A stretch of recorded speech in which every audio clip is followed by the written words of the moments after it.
Hello. Hi, so glad you're here. How are Yeah, you? I'm doing great, and you?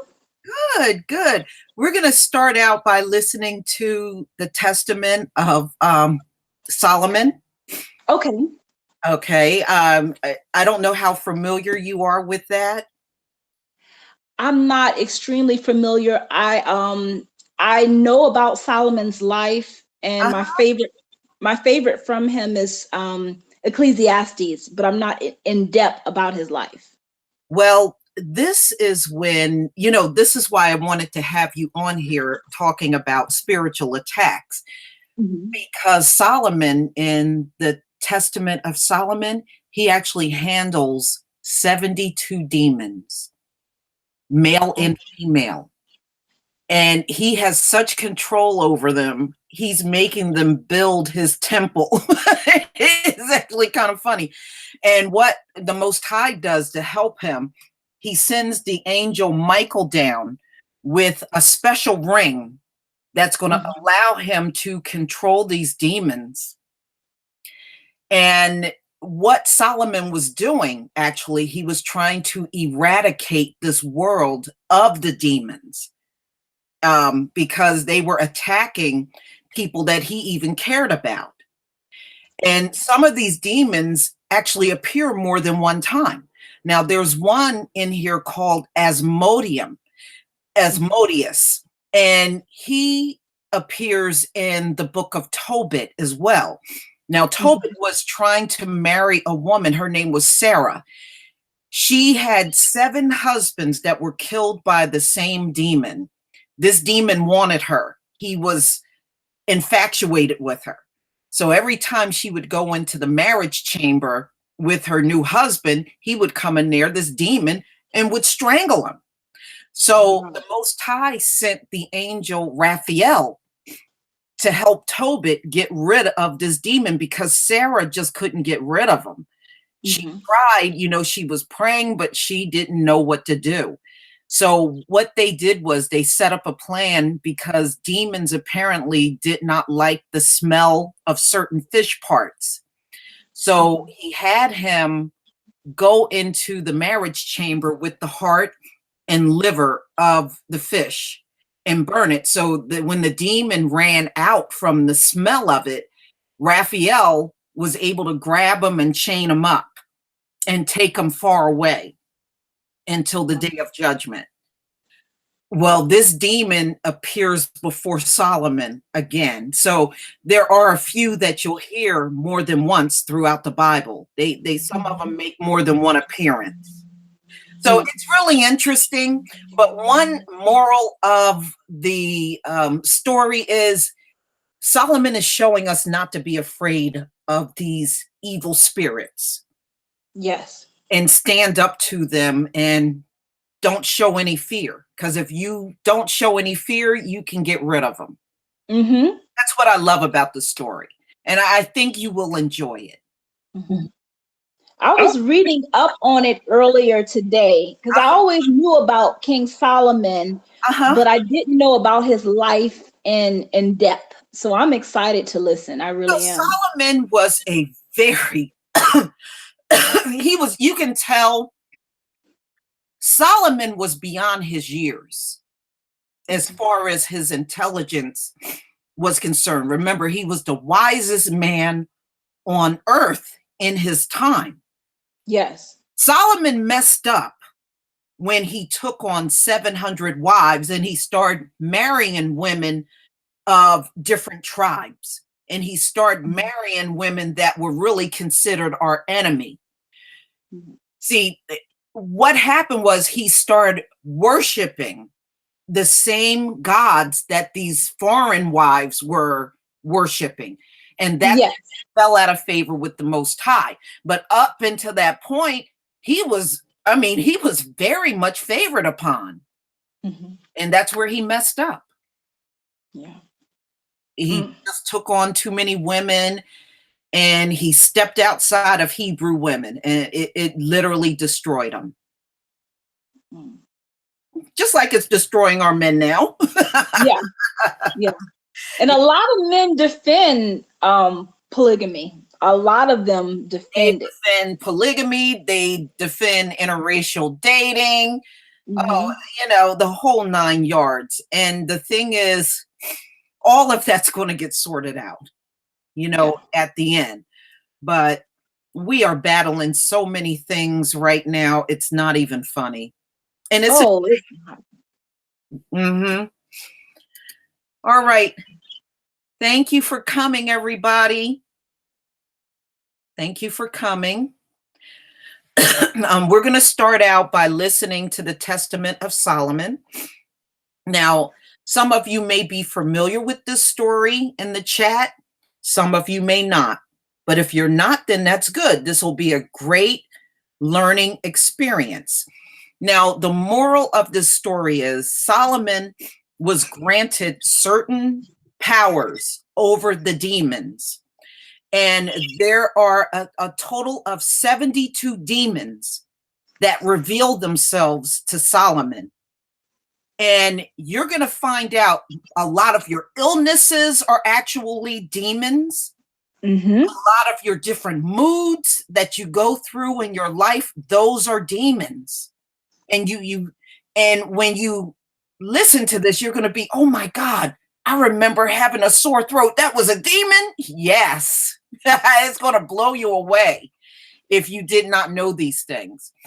Another thing it's going to reveal is how Solomon stands up to these spirits. And this is really important because in these last days, spiritual attacks are going to ramp up.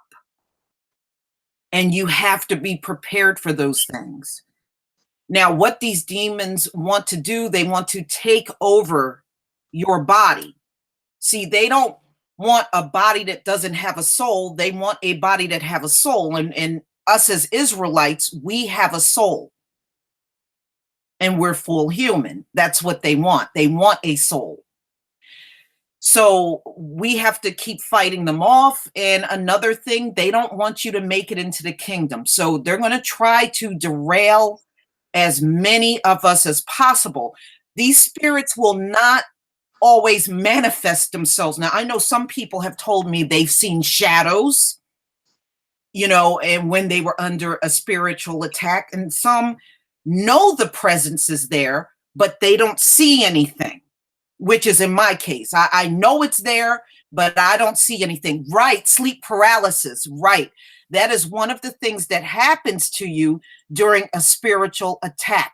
But because your mind is still awakened, you can still fight it off. I have done it before. And I have gone through the sleep paralysis, and then all of a sudden I hear something in the room with me. Now, most of my attacks always come in the middle of the night. Now, I know I have met some people that said they get some during the day. I have never had one during the day. It's always at night. I guess they come around when they think I'm going to be afraid.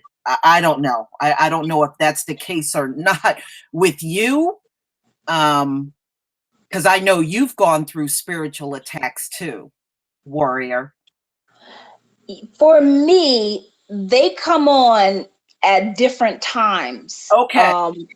Yeah, for me, it doesn't matter whether it's during the day or during the night, but it's like they're almost trying to they are trying to attack my identity Yes. and my destiny in the Most High. Mm-hmm. So for me, I could feel it's almost like a presence holds you down in the spiritual realm. Yes.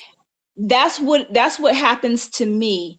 Mm-hmm. And sometimes I could literally be saying, like, yelling at the top of my voice, speaking the word of God, casting them down.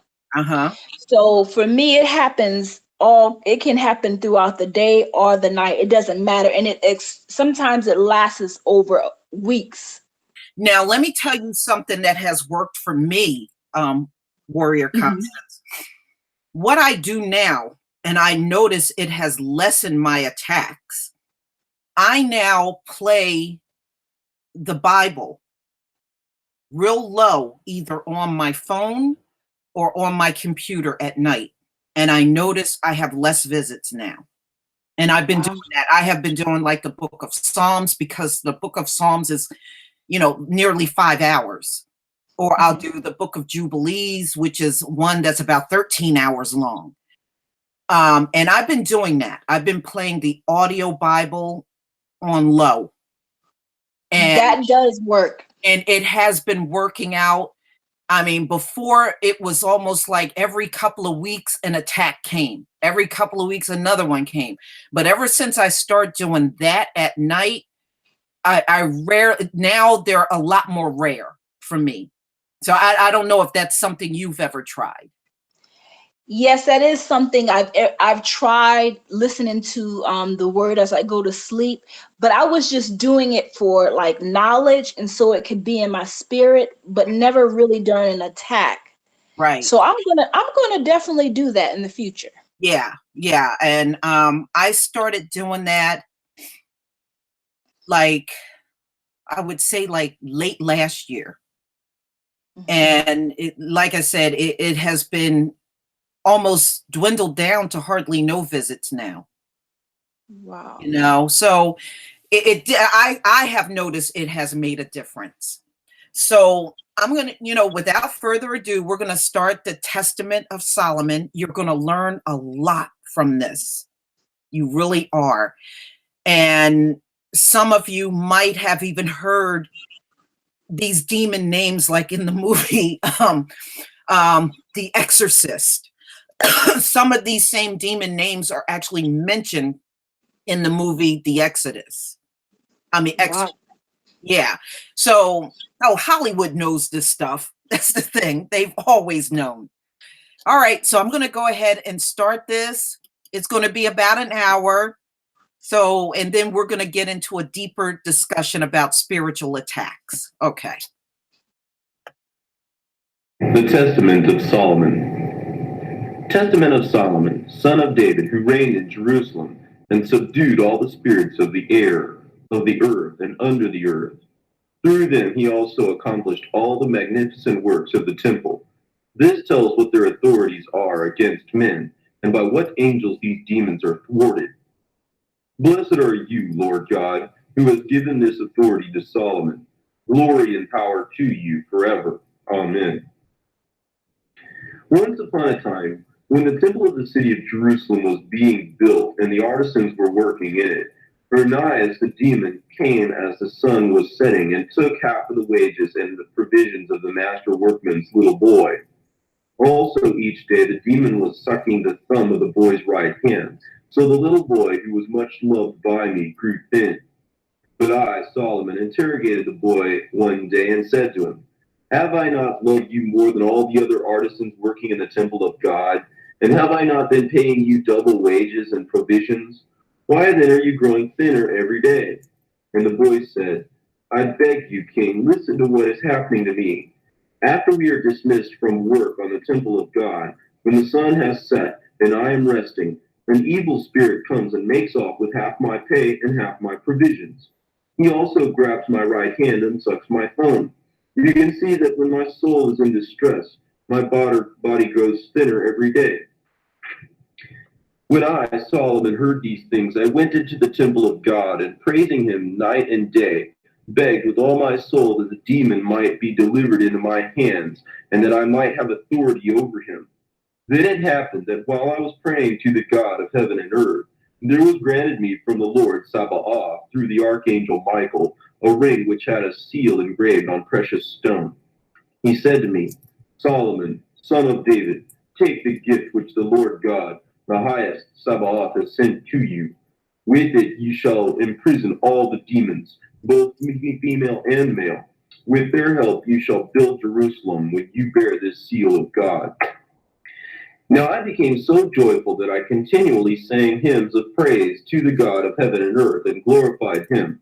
The next day I ordered the child to come to me, and I gave the seal to him. And then I said to him, at the moment the demon appears to you, fling this ring into his chest and say to him, come, Solomon summons you, and come running back to me as fast as you can before he says anything that would frighten you. Now it happened that at his usual time, the pesky demon, Ornias, came like a flaming fire, to take the little boy's pay, as was his custom. According to Solomon's instructions to him, the little boy flung the ring into the chest of the demon and said to him, "Come, Solomon summons you." And he started to take off running to Solomon as fast as he could go. But the demon screamed and said to the little boy, "Why have you done this? Remove the ring and give it back to Solomon, and I shall give you all the silver and gold of the earth." But the little boy replied, "As the Lord God of Israel lives, I will never withstand you if I do not deliver you to Solomon." Then the little boy went and spoke to Solomon. "King Solomon, I brought the demon to you just as you commanded me. Observe how he is standing bound in front of the gates outside, crying out with a great voice to give me all the silver and gold of the earth, so that I would not deliver him to you." When I heard these things, I, Solomon, got up from my throne and saw the demon shuddering and trembling with fear. I said to him, "Who are you? What is your name?" The demon replied, "I am called Ornias." I said to him, "Tell me, in which sign of the zodiac do you reside?" And the demon replied, "In Aquarius. I strangle those who reside in Aquarius because of their passion for women, whose zodiacal sign is Virgo. Moreover, while in a trance, I undergo 3 transformations. Sometimes I am a man who craves the bodies of effeminate boys. When I touch them, they suffer great pain. Sometimes I become a creature with wings, flying up to the heavenly regions. Finally, I assume the appearance of a lion. In addition, I am descended from an archangel of the power of God, but I am thwarted by Uriel, the archangel." When I, Solomon, heard the archangel's name mentioned, I honored and glorified the God of heaven and earth. After I sealed the demon with my seal, I ordered him into the stone quarry to cut 4 the simple stones which had been transported by way of the Arabian Sea and dumped along the seashore. But being terrified to touch iron, he said to me, "I beg you, King Solomon, let me have a measure of freedom, and I shall bring up all the demons." Since he did not want to be subject to me, I prayed that the archangel Uriel would come to help me. Immediately I saw the archangel Uriel descending to me from heaven. The angel commanded sea monsters to arise out of the sea, and he withered up their species and cast his fate to the ground. In this same way, he also subjected the great demon Ornias to cut stones and to bring to completion the construction of the temple which I, Solomon, was in the process of building. Again, I glorified the God of heaven and earth and commanded Ornias to come near according to his fate. Then I gave him the seal and said, "Go and bring here to me the prince of demons." Ornias took the ring and went up to Beelzebul and said to him, "Come, Solomon summons you."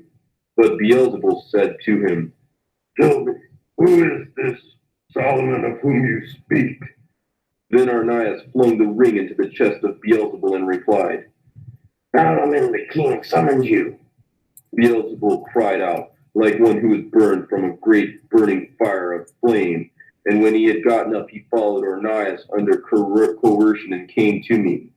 When I saw the prince of demons approaching, I glorified God and said, "Blessed are you, Lord God Almighty, who has granted to your servant Solomon wisdom, the attendant of your thrones, and who has placed in subjection all the power of the demons."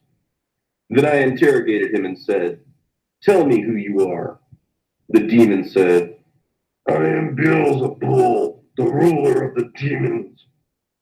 I demanded that without interruption he sit next to me and explain the manifestations of the demons. Then he promised to bring me all the unclean spirits bound. Again, I glorified the God of heaven and earth, continually giving thanks to him. I now asked the demon if there were any female demons. When he replied that there were, I said, I wanted to see one. Beelzebul went off and showed me Onospolis, who had a very beautiful form. Her body was that of a woman with a fair complexion, but her legs were like those of a mule. When she came to me, I said to her, "Tell me who you are." She responded, "My name is Onospolis. I am a spirit which has been made into a body. I recline in a den on the earth. I make my home in caves. However, I have a many-sided character. Sometimes I strangle men.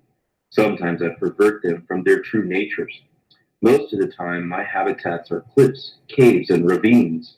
Frequently, I also associate with men who think of me as a woman, especially with those whose skin is honey-colored, for we are of the same constellation. It is also true that they worship my star secretly and openly. They do not know that they deceive themselves and excite me to be an evildoer all the more, for they want to obtain gold by remembering me. But I grant little to those who seriously worship me. Next, I asked her how she came into being. She said, I was generated from an unexpected voice, which is called the voice of the echo of a black heaven, emitted in matter. I said to her, by what heavenly body do you travel? She replied, by the full moon, because by the moon I pass over more things. Then I said, what angel thwarts you? She responded, one that is also in you, king. Now, because I thought these remarks were meant in ridicule, I commanded the soldier to strike her, but she cried out in a loud voice, I say to you, king, by God's wisdom, I have been entrusted to your power. So I uttered the name of the Holy One of Israel and commanded her to spin the hemp for the ropes used in the construction of the temple of God. She was sealed and bound in such a way that she was made powerless, so that she had to stand day and night to spin the hemp. I commanded another demon to be brought to me, and Beelzebul brought me an evil demon Asmodeus, bound. I asked him, who are you? He scowled at me and said, and who are you?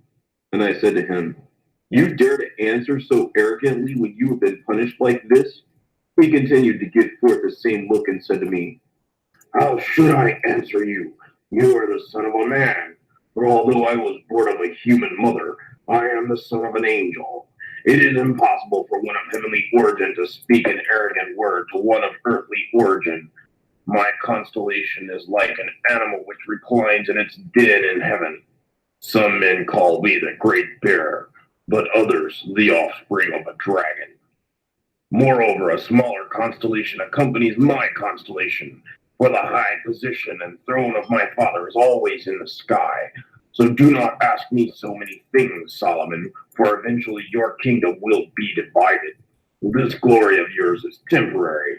You have us to torture for a little while, then we shall disperse among human beings again, with the result that we shall be worshipped as gods, because men do not know the names of the angels who rule over us. When I, Solomon, heard this thing, I bound him with a greater curse. Then I ordered him to be flogged with a rod and to defend himself by stating his name and reporting his activity. The demon stated, I am the renowned Asmodeus. I cause the wickedness of men to spread throughout the world. I am always hatching plots against newlyweds. I mar the beauty of virgins and cause their hearts to grow cold. I said to him, is that all you do? He spoke again. I spread madness about women through the stars, and I have often committed a rash of murders. Then I adjured him by the name of the Lord Sabaoth. Asmodeus, fear God, and tell me by which angel you are thwarted.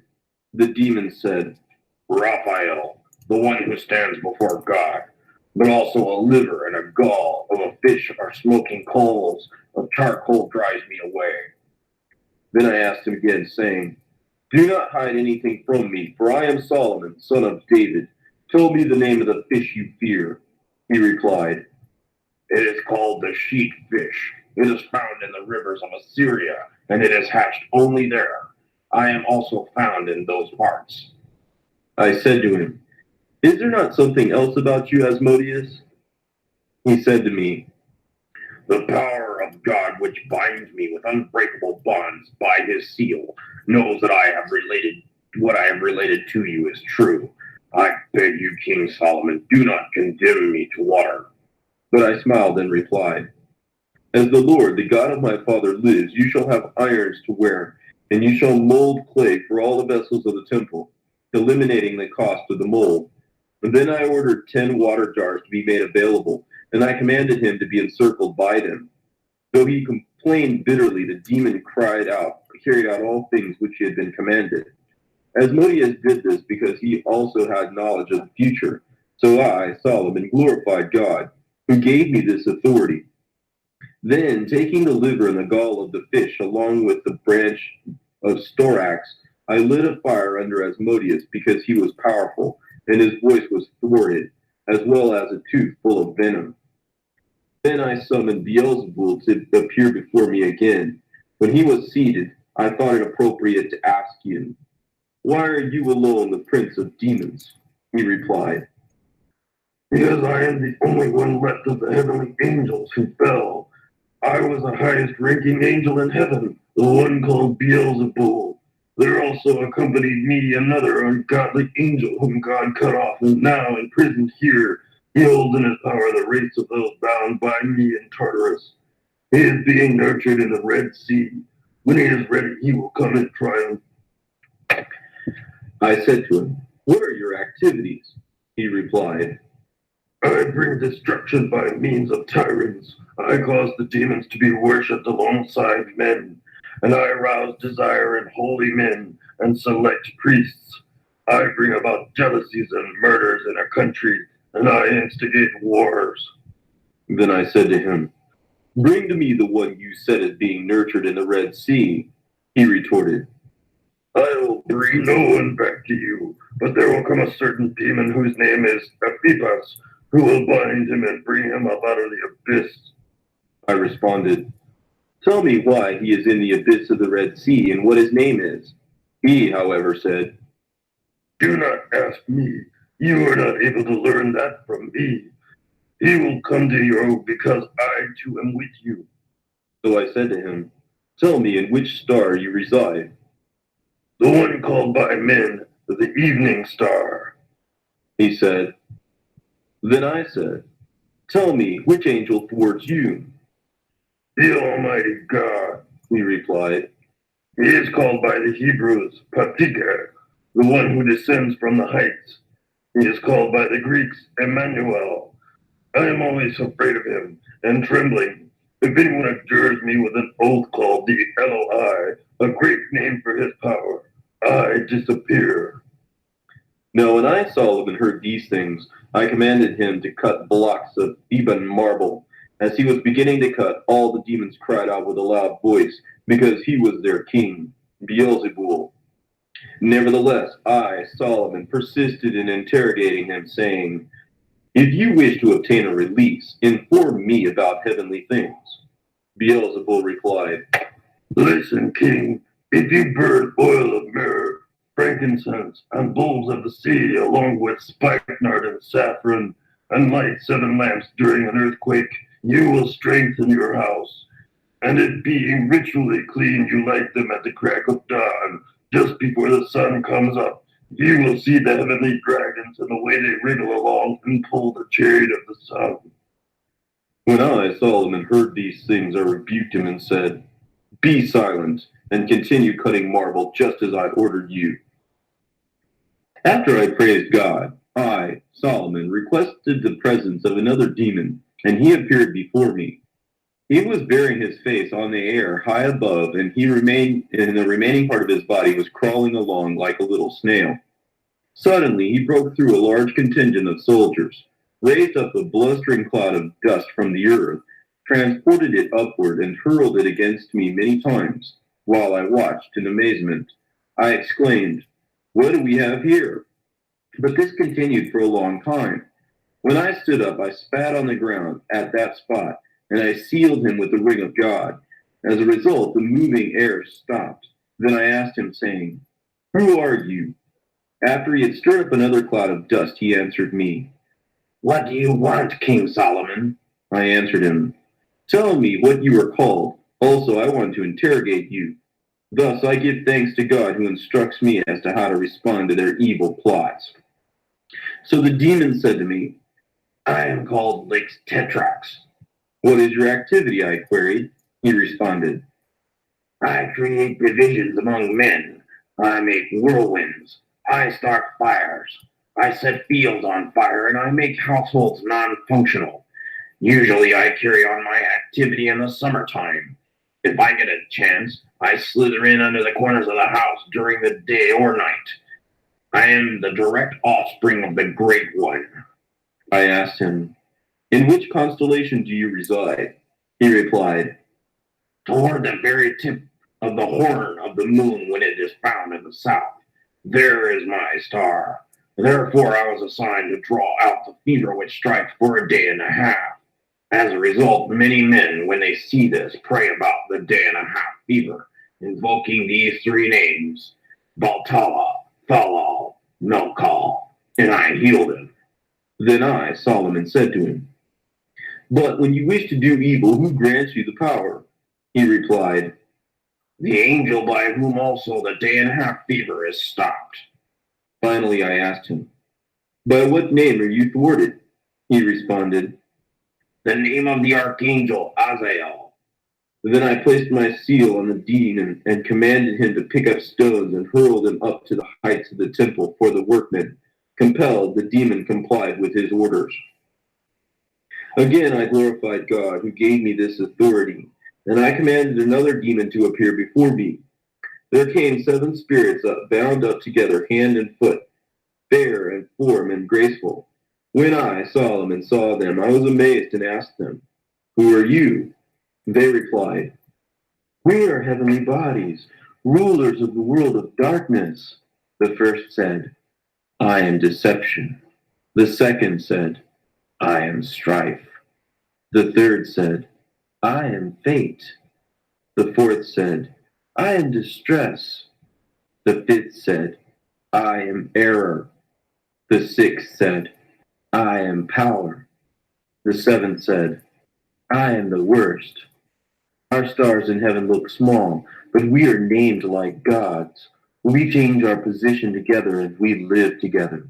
Sometimes in Lydia, sometimes in Olympus, sometimes on the great mountain. Then I, Solomon, continued questioning them, beginning with the first. Tell me what you do. He responded, I am deception. I plot deception, and I devise the most evil heresies. But there is one who thwarts me, the angel, Lemichiel. The second said, I am strife. I cause strife by making available clubs, pellets, and swords, my implements of war. But I have an angel who thwarts me, Baruchael. Likewise the third said, I am called fate. I cause every man to fight in battle, rather than make peace honorably with those who are winning. But why am I talking so much? There is an angel who thwarts me, Marmaroth. The fourth, distress, said, I cause men to lack moderation. I divide them into factions. I keep them separated.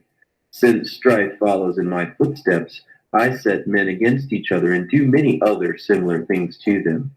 But why am I talking so much? There is an angel who thwarts me, the great Balthuel. The fifth said, I am error, King Solomon, and I am leading you into error. And I led you into error when I made you kill your brothers. I lead people into error by hunting for graves, and I teach them how to dig them up. I lead men's minds astray from religion, and I do many other bad things. However, there is an angel who thwarts me, Uriel. Likewise, the sixth said, I am power. I raise up tyrants. I depose kings, and I grant power to all those who are enemies. There is an angel who thwarts me, Astaroth. Similarly, the seventh said, I am the worst, and you, king, I shall harm when I order you to be bound with the bounds of Artemis, because these things affect you. You have desire like a beloved one. But to me, that is a desire which corresponds to myself, which is wisdom. For if anyone is wise, he will not follow in my steps. But I, Solomon, when I heard these things, sealed them with the ring of God, and commanded them to dig the foundation of the temple. It stretched out 250 cubits in length. So all the things which were commanded them were accomplished. Again I asked that other demons visit me in succession, and there was brought to me a demon, a man who had all his limbs but no head. I said to him, Tell me who you are and what you are called. The demon replied, I am called Mirror, For I devour heads, wishing to get a head for myself, but I do not consume enough. I long for a head to do exactly what you do, king. When I heard these things, I stretched out my hand against his chest and put my seal on him. Then the demon jumped up, tore himself loose, and muttered, saying, Woe is me! How did I fall in with a traitor, Ornias? I do not see. So I said to him, How is it possible for you to see? He replied, Through my breasts. When I, Solomon, heard the delight in his voice, I wished to learn more, so I asked him, How is it possible for you to speak? He responded, My voice has taken over the voices from many men, for I have closed up the heads of those young men who are called dumb. When infants are 10 days old, and if one cries during the night, I become a spirit, and I rush in and attack the infant through his voice. What is more, my visit to premature infants is harmful. My strength happens to reside in my hands. That is, like that which takes place at an executioner's block. I grab hold of heads, cut them off, and attach them to myself. Then, by the fire which is continually burning in me, I consume them through my neck. I am the one who inflames the limbs, inflicts the feet, and produces festering sores. It is by a fiery flash of lightning that I am thwarted. I ordered him to stay with Beelzebul until the time when a friend might arrive. Then I ordered another demon to make his presence before me. He came before me in the form of a gigantic dog, and he spoke to me in a loud voice. Hail, O King Solomon! I was astounded and said to him, Who are you, dog? He said, You suppose that I am a dog, but before your time, king, I was a man.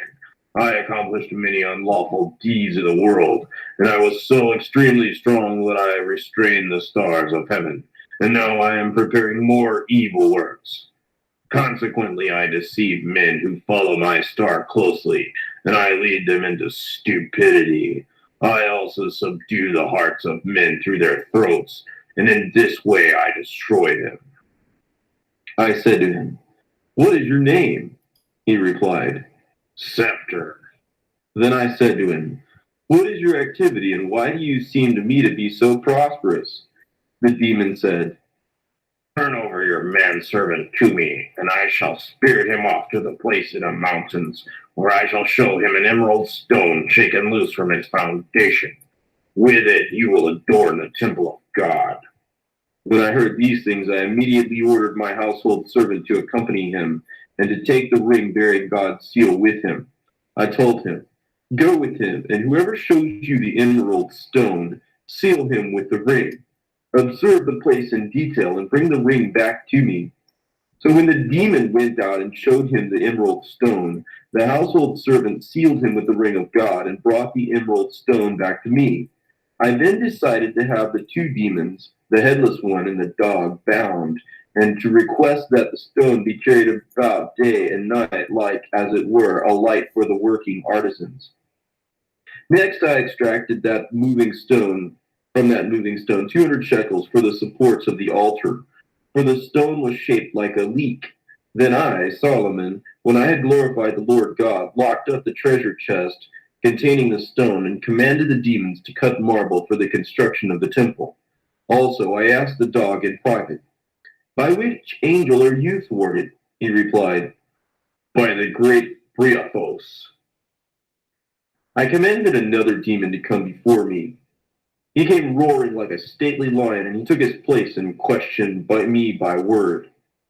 King Solomon, I have this particular form, and am a spirit which can never be bound. I am one who sneaks in and watches over all who are lying ill with a disease, and I make it impossible for man to recover from his taint. I have another authority. I involve the legions of demons subject to me, for I am the places where they are when the sun is setting. The name for all demons which are under me is Legion. And then I asked him, What is your name? He replied, The lion-shaped demon, an Arab by descent. So I said to him, How are you and your demons thwarted? That is, who is your angel? The demon said, If I tell you his name, I place not only myself in chains, but also the legion of demons under me. So I said to him, I adjure you by the name of the great God Most High. By what name are you and your demons thwarted?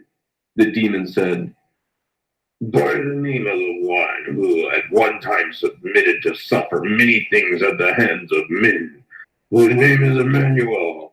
But now he has bound us, and he will come to torture us by driving us into the water at the cliff. As he moves about, he is conjured up by means of 3 letters. So I sentenced his legion to carry wood from the grove of trees.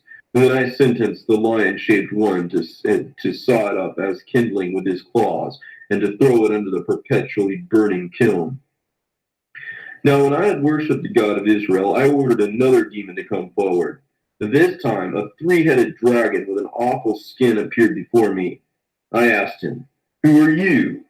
He said, I am a 3-pronged spirit, one who overpowers by means of 3 deeds. In the wombs of women I blind children. I also turn their ears around backwards and make them dumb and deaf. Finally, I strike men against the body, and I make them fall down, foam at the mouth, and grind their teeth. But there is a way in which I am thwarted, namely by the sight which is marked, place of the skull. For there an angel of the wonderful counselor foresaw that I should suffer, and he will dwell publicly on the cross. He is the one who will thwart me, being the one among angels by whom I am subject.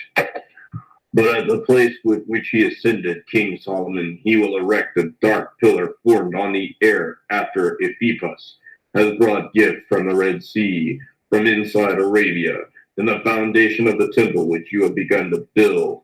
King Solomon, there is hidden away much gold. Dig it up and confiscate it. So I, Solomon, sent my servant and found that it was just as the demon told me. After I sealed him with the ring, I praised God. Next I said to him, Tell me what you are called. The demon replied, Head of the dragons. So I ordered him to make bricks for the temple of God. Then I ordered another demon to appear before me.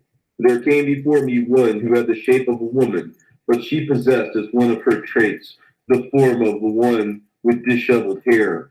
I said to her, Who are you? She replied, And who are you? Well, what need is there for you to inquire about the sorts of deeds I do? But if you want to inquire, go to the royal chambers, and after you have washed your hands, sit again on your throne and ask me, and then you will learn, King, who I am. When I had done this and had sat on my throne, I, Solomon, asked her and said, Who are you? She replied, O Bizuth, I do not rest at night, but travel around the world, visiting women and divining the hour when they give birth. I search for them and strangle their newborn infants. I do not go through a single night without success. You are not able to give me orders. I even make the rounds and go into the remotest areas. Otherwise, my work is limited to killing newborn infants, injuring eyes, condemning mouths, destroying minds, and making bodies feel pain. When I, Solomon, heard these things, I was amazed. I did not look at her shape, for her body was darkness, and her hair savage. I, Solomon, said to her, Tell me, evil spirit, by what angel are you thwarted?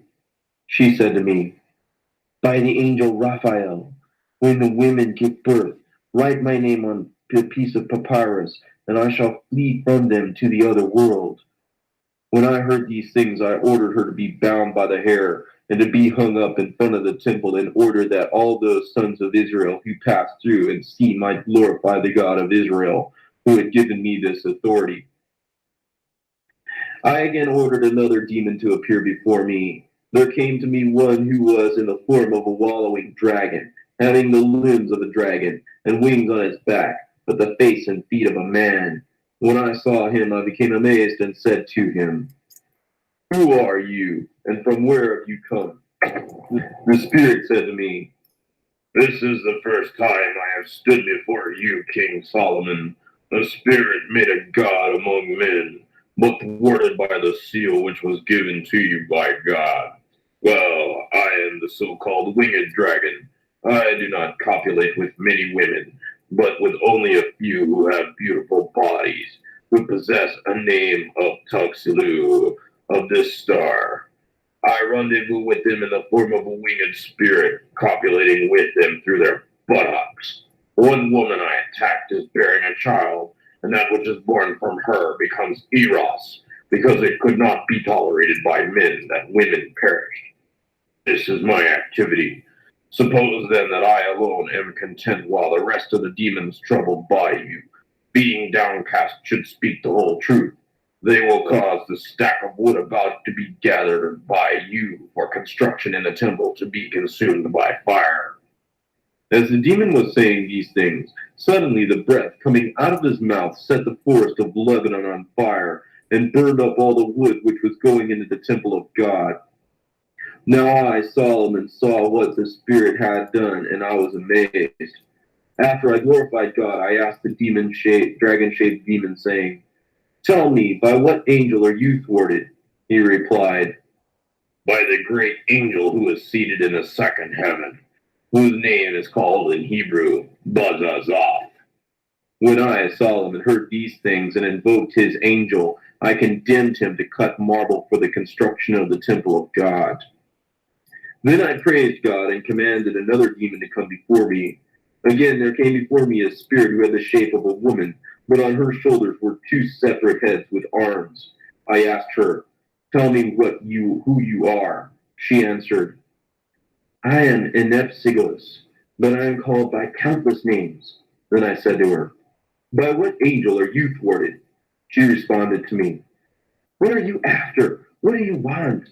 I can change my appearance, first being taken for a goddess, and then becoming one who has some other shape. In this regard, do not expect to know all things about me, but because you are here in my presence, listen to this. I hover near the moon, and because of this I assume three forms. At times I am conjured up as Kronos by the wise men. At other times I descend around those who bring me down and appear in another form. The capacity of the heavenly body is invincible, incalculable, and impossible to thwart. At any rate, changing into three different forms, I also descend and become like what you see. I am thwarted by the angel Raphanael, who takes his seat in the third heaven. On account of this, therefore, I say to you, this temple cannot contain me. Accordingly, when I, Solomon, had prayed to my God and invoked the angel Raphanael, about whom he spoke, I made use of the seal and sealed her down with a triple link chain, and as I bound her down, I made use of the seal of God. Then the evil spirit prophesied to me, saying, You are doing these things to us now, King Solomon, but after a period of time your kingdom shall be divided. And still a later time this temple shall be destroyed, and all Jerusalem shall be demolished by the kings of the Persians and Medes and Chaldeans. Also the implements of this temple which you are making shall serve other gods. Along with these events also all the vessels in which you have entrapped us shall be broken in pieces by the hands of men.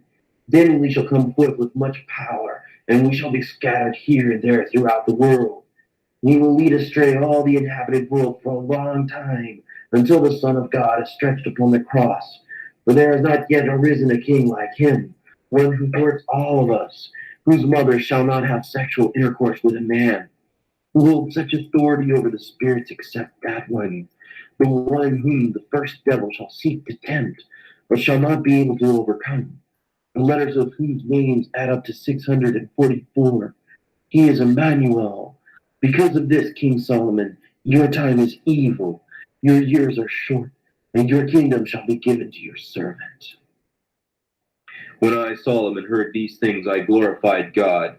Though I was amazed at the defense of the demons, I distrusted them and did not believe the things which were said by them until they occurred. But when they happened, then I understood, and at my death I wrote this testament to the sons of Israel, and I gave it to them, that they might know the powers of the demons and their forms, as well as the names of the angels by which they are thwarted. When I had glorified the God of Israel, I commanded the spirit to be bound up with unbreakable bonds.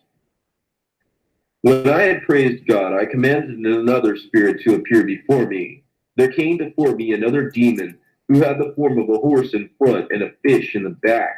He said in a great voice, King Solomon, I am a cruel spirit of the sea. I rise up and come in the open seas with the sea, and I trip up the greater number of men who sail on it. I raise myself up like a wave, and being transformed, I come against the ships. For this is my activity, to receive beneath the sea treasures and men. For I raise myself up, take men, and hurl them under the sea. So I am always lusting after their bodies. But until now, I have been casting the treasures out of the sea. However, since Beelzebul, the ruler of the spirits of the air and the earth and beneath the earth, gives advice about the activities with respect to each one of us, I therefore came up out of the sea to have some consultation with him. But I also have another reputation and activity. I change myself into waves, come up from the sea, and show myself to men. They call me Kunapegos, because I change myself into a man. The name is true to me. Moreover, I cause a type of seasickness when I pass into men. So when I came in for a consultation with the ruler, Beelzebul, he bound me up and delivered me into your hands. Now I am standing before you. Because of not having water for 2 or 3 days, my spirit is ceasing from speaking to you. So I said to him, Tell me, by what angel are you thwarted? He replied, By IMF. Then I ordered him to be cast into a broad, flat bowl, and 10 receptacles of seawater to be poured over it. I fortified the top side all around with marble, and I unfolded and spread asphalt, pitch, and hemp rope around over the mouth of the vessel. When I had sealed it with the ring, I ordered it to be stored away in the temple of God. I ordered another spirit to appear before me. There came a spirit having the shadowy form of a man and gleaming eyes. I asked him, saying, Who are you? He replied, I am a lecherous spirit of a giant man who died in a massacre at the age of giants. So I said to him, Tell me what you accomplish on earth and where you make your dwelling. He replied, My home is in inaccessible places. My activity is this. I seat myself near dead men and the tombs, and at midnight I assume the form of the dead man. If I seize anyone, I immediately kill him with a sword. If I should not be able to kill him, I cause him to be possessed by a demon and to gnaw his own flesh to pieces, and the saliva of his jowls to flow down. So I said to him, Fear the God of heaven and earth, and tell me by what angel you are thwarted. He replied, He who is about to return as Savior thwarts me. If his mark is written on one's forehead, it thwarts me, because I am afraid of it. I quickly turn and flee from him. This is the sign of the cross. When I heard these things, I, Solomon, locked up the demon just like the other demons. Then I commanded another demon to appear before me. There came to me 36 heavenly bodies, their heads like formless dogs. But there were among them those who were in the form of humans, or of bulls, or of dragons, with faces like the birds, or the beasts, or the sphinx. When I, Solomon, saw these beings, I asked them, saying, Well, who are you? All at once, with one voice, they said, We are 36 heavenly bodies, the world rulers of the darkness of this age. But you, king, are not able to harm us or to lock us up. But since God gave you authority over all the spirits of the air, the earth, and the regions beneath the earth, we have also taken our place before you like the other spirits. Then I, Solomon, summoned the first spirit and said to him, Who are you? He replied, I am the first decan of the zodiac, and I am called Ruax. I cause heads of men to suffer pain, and I cause their temples to throb. Should I hear only Michael imprison Ruax, I retreat immediately. The second said, I am called Barsafel, because I cause men to reside in my time period to have pains on the sides of their heads. Should I hear Gabriel imprison Barsaphael, I retreat immediately. The third said, I am called Artosael. I do much damage to the eyes. Should I hear Uriel, imprison Artosael, I retreat immediately. The fourth said, I am called Oropel. I attack throats, resulting in sore throats and mucus. Should I hear Raphael, imprison Oropel, I retreat immediately. The fifth said, I am called Chirozanodon. I cause the ears to have obstructions. If I should hear Uriel, imprison Chirooxydalon, I retreat immediately. The sixth said, I am called Sphendonael. I produce tumors of the parotid gland and tetanic recurvation. If I hear Sabael, imprison Sphendonalon, I repeat immediately. The seventh said, I am called Sphendor. I weaken the strength of the soldiers and deaden the nerves of the hand, and I make limbs paralyzed. If I hear Ariel imprisons Sphendor, I retreat immediately. The eighth said, I am called Belbel. I pervert the hearts of the minds of men. If I hear Kael imprison Belbel, I retreat immediately. The ninth said, I am called Kurtael. I send forth colics into the bowels. If I should hear Eof, imprison Kurtael, I retreat immediately. The tenth said, I am called Metathiax. I cause pains in the kidneys. If I hear Adoniel, imprison Metathiax, I retreat immediately.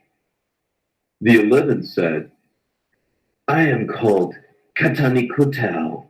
I release fights and feuds in homes. If anyone wishes to make peace, let him write on 7 laurel leaves the names of those who thwart me. Angel, Ie, Io, Sabal, in prison Katanakotal. And when he has soaked the laurel leaves in water, let him sprinkle his house with the water, and I retreat immediately. The 12 said, I am called Sathoriel. I put dissensions into the minds of men, and I delight when I cause them to stumble.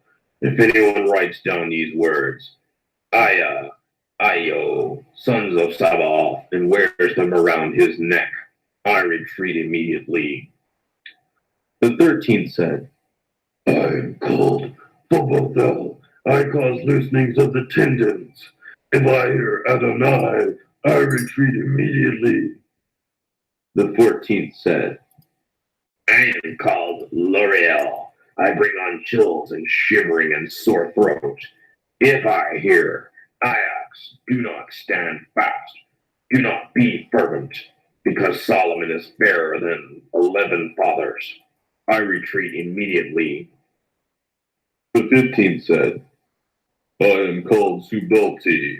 I unleash shivering and numbness. If I only hear Rizoel, imprison Subelti, I retreat immediately. The 16th said, I am called Catrax. I inflict incurable fevers on men. If anyone wants to regain health, let him pulverize coriander and rub it on his lips, saying, I adjure you by Zeus, retreat from the image of God, and I retreat immediately. The 17th said, I am called Europa. I sit on the stomach of man and cause convulsions. In the bath and on the street I find a man and make him fall to the ground. Whoever says into the right ear of the afflicted for the 3rd time, Iuda Zizabao, you see, makes me retreat. The 18th said, I am called Mudabel. I separate wife from husband. If anyone writes the names of the 8 fathers and places them on the doorways, I retreat immediately. The 19th said, I am called Mark-Darrow. I inflict incurable fevers. Write my name in some such way in the house, and I retreat immediately.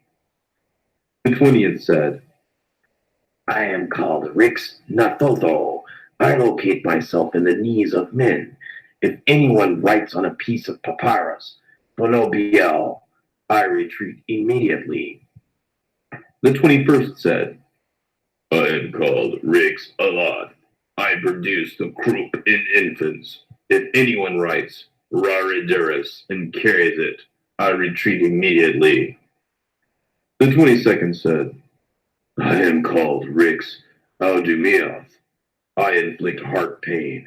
If anyone writes Rayuth, I retreat immediately. The 23rd said, I am called Rix Mandando. I cause the kidneys to suffer pain. If anyone writes, I am Uriel, I retreat immediately. The 24th said, I am called Rix Actonme. I cause the ribs to suffer pain.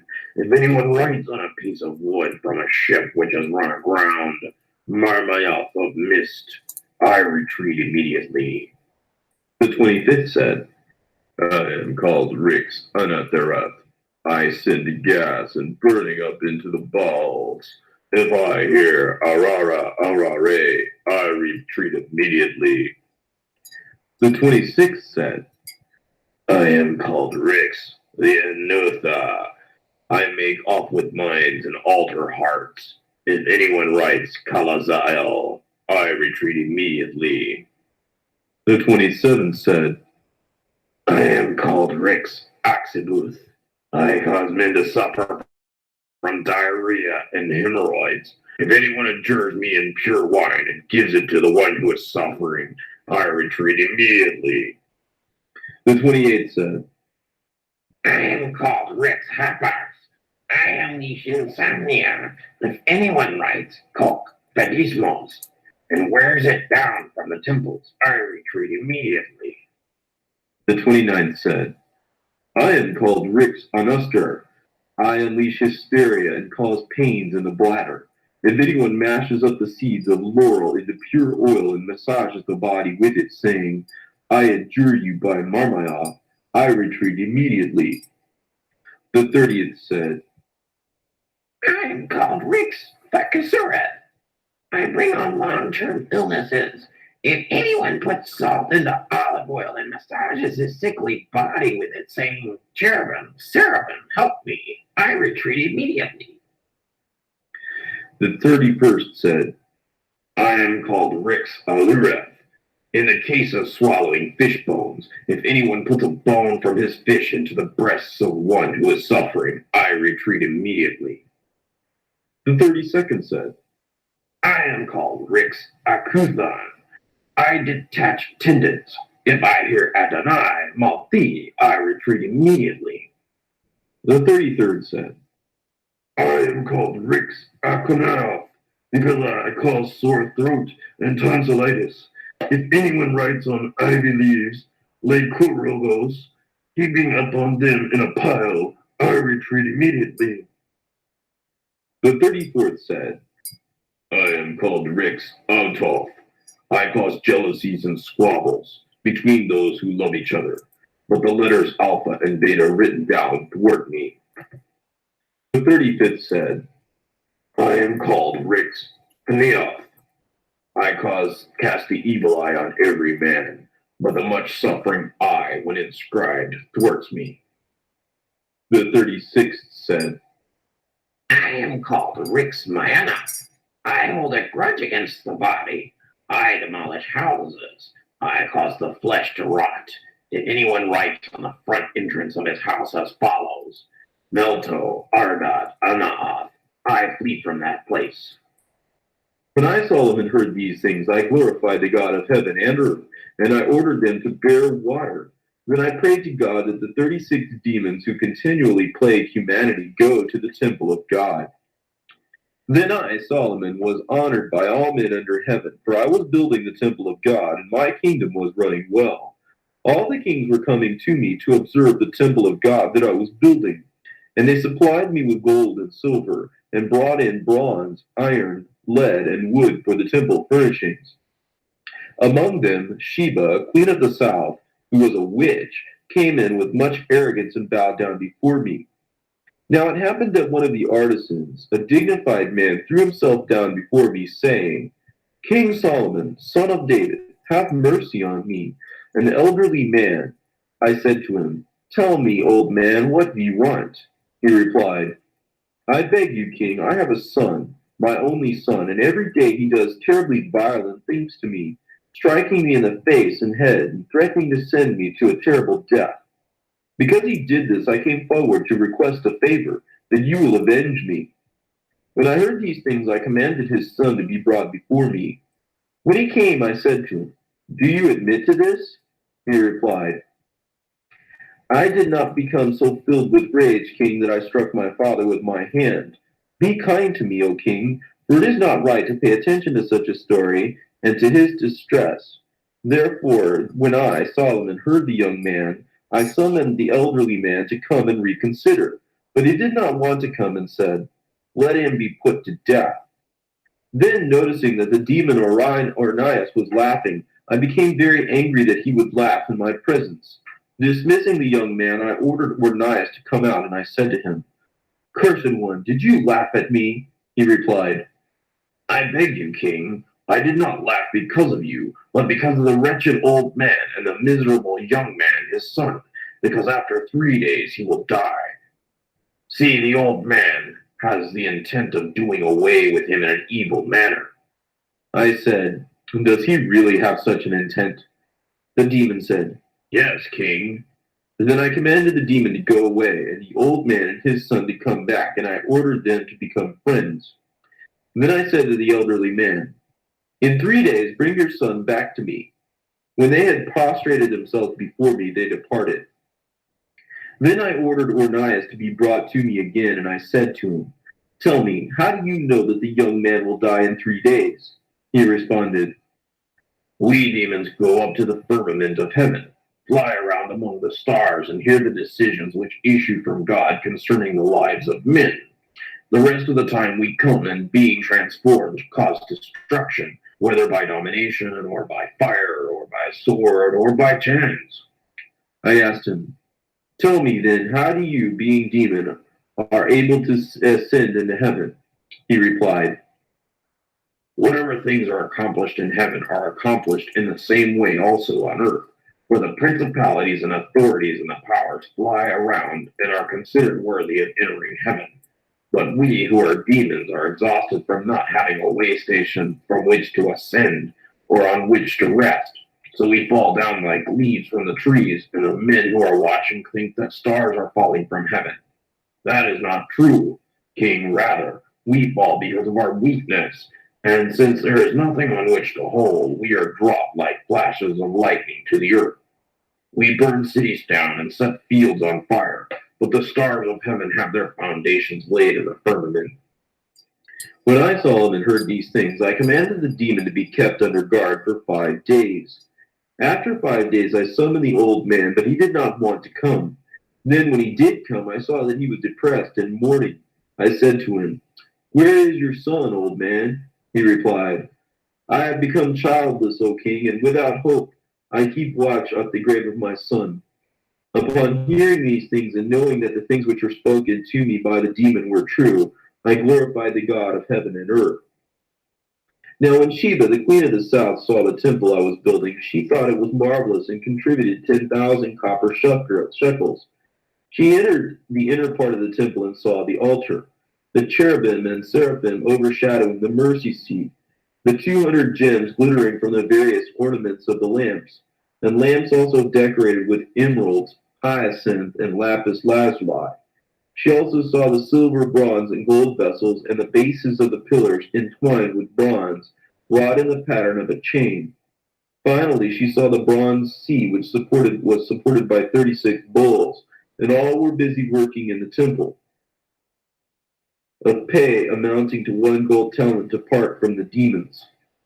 The king of Arabia, Darkes, sent a letter containing the following. King of Arabia, Darkes, to King Solomon, greetings.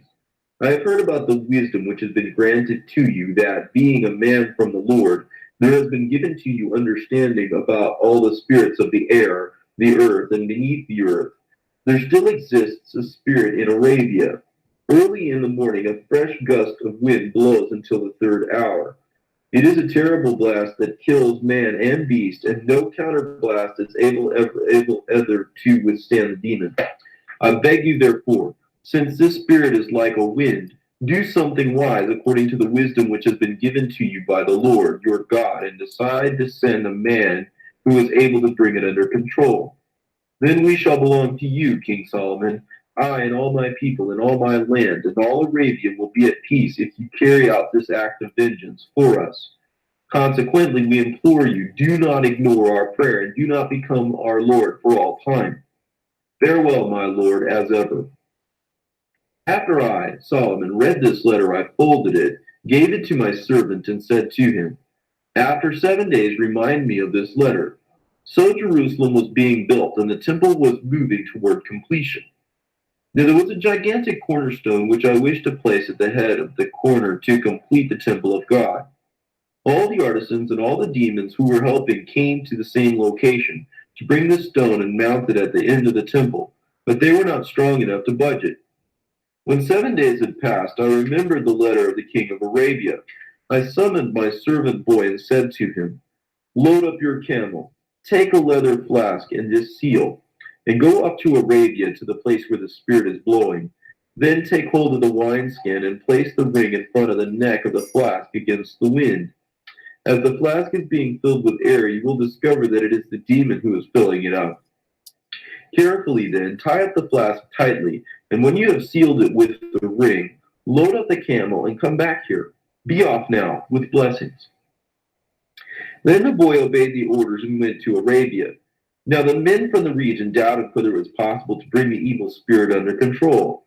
Nonetheless, before dawn, the house servant got up and confronted the spirit of the wind. He put the flask on the ground and placed the ring on its mouth. The demon entered the flask and inflated it. Yet the boy stood firm. He bound up the mouth of the flask in the name of the Lord Sabaoth, and the demon stayed inside the flask.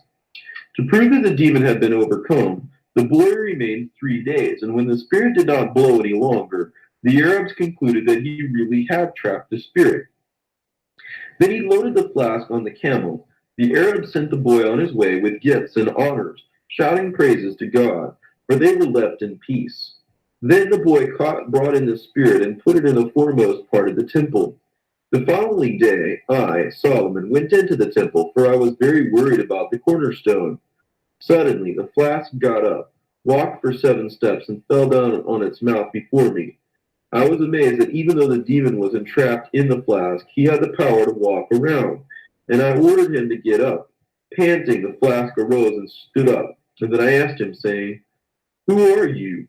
From inside, the spirit said, I am the demon called Ephipas, and I live in Arabia.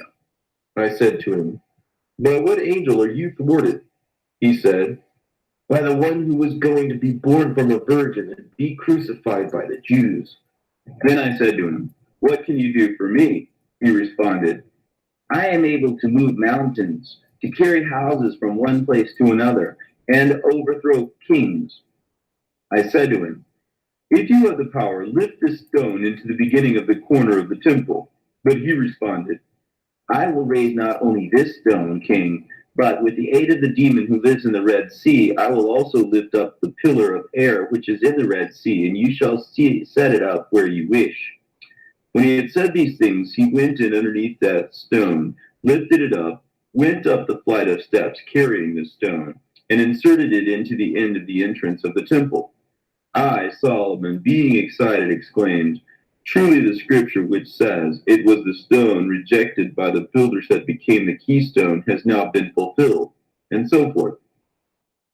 Again I said to him, Go, bring to me the one you said would help lift up the pillar which is in the Red Sea. So Epaphras went off and brought forth the demon, and both transported the pillar from Arabia.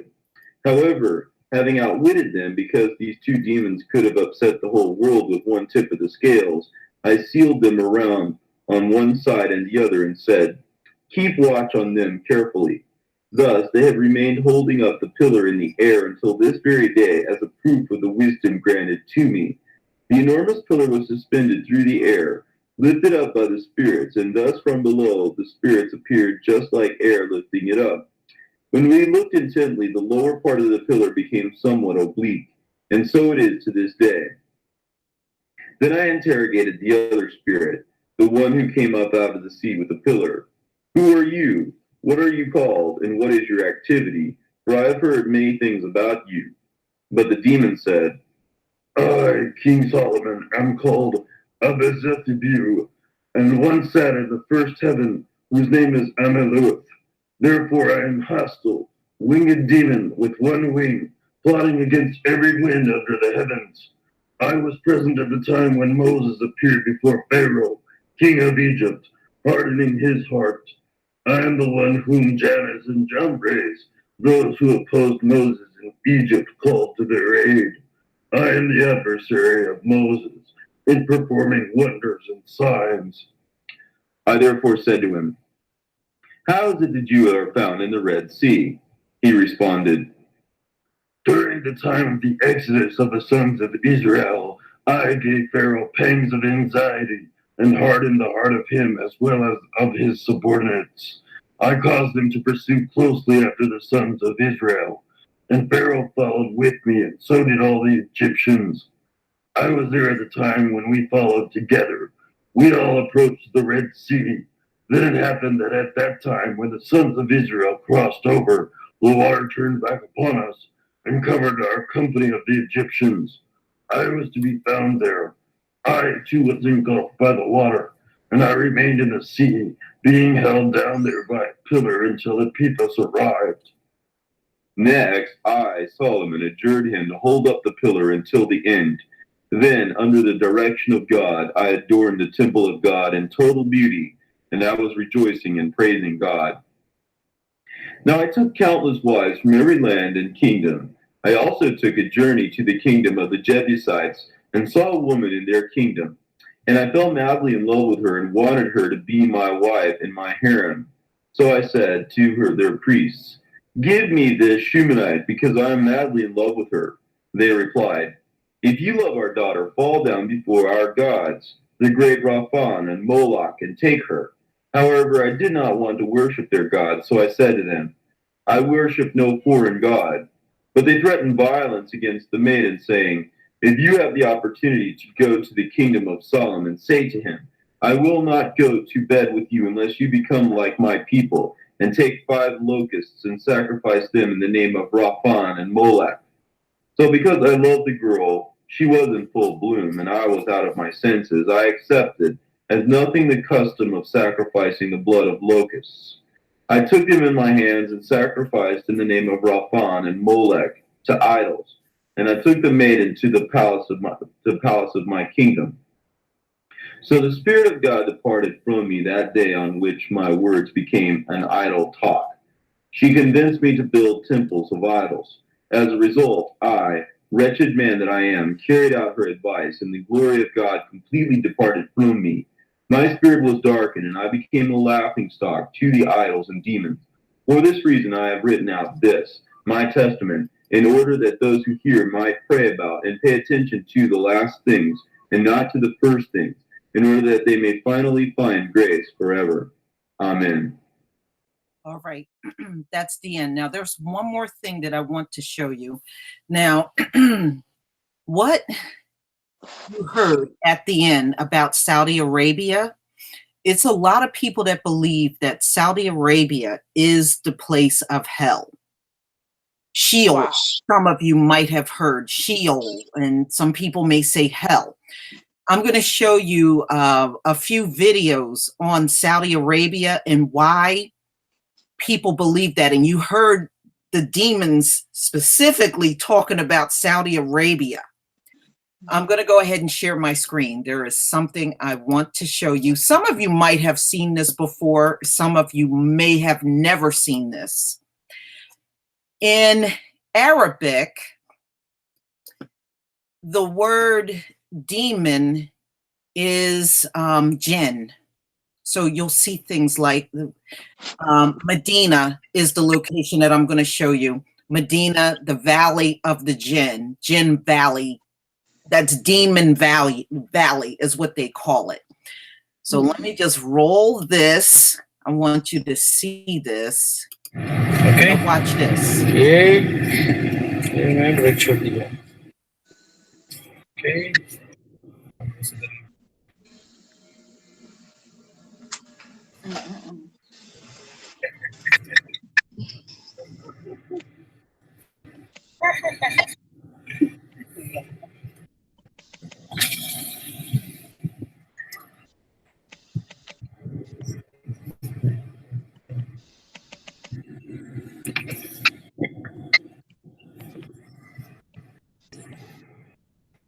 Now the car is in neutral and it's rolling down the road.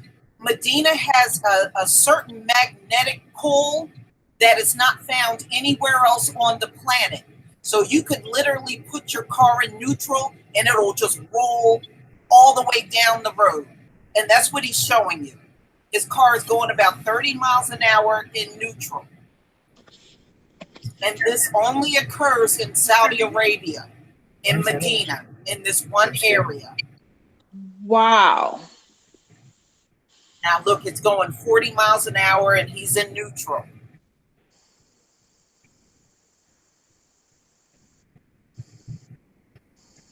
$40 miles an hour in neutral? Yes.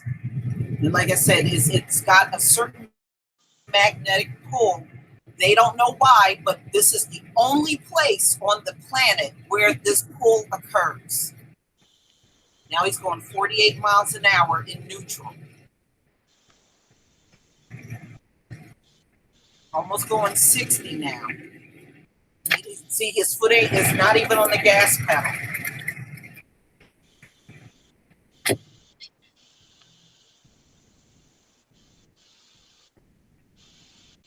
You see that? I'm going to show you another video on the same thing. Saudi Arabia in Medina. All right, let me show you this one.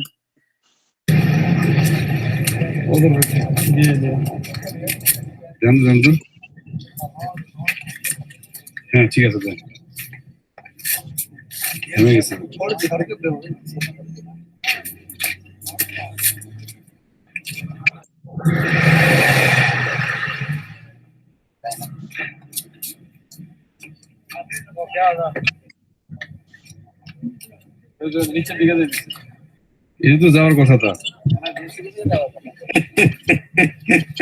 ওটা আমারা দেখছে না ভয় পাইছে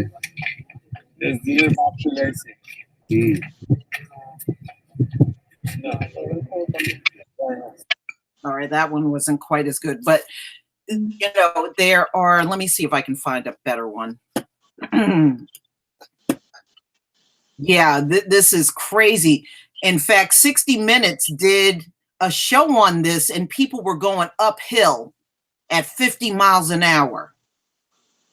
Wow. Let's see, car rolls uphill. Let me see if I can find another one. Let me see about this one.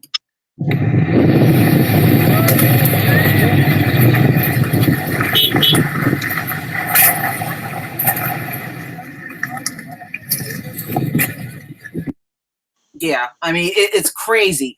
But yeah, they put the car in neutral and the car literally goes at high speeds in neutral. And it's always been this way in South, and just in this one location.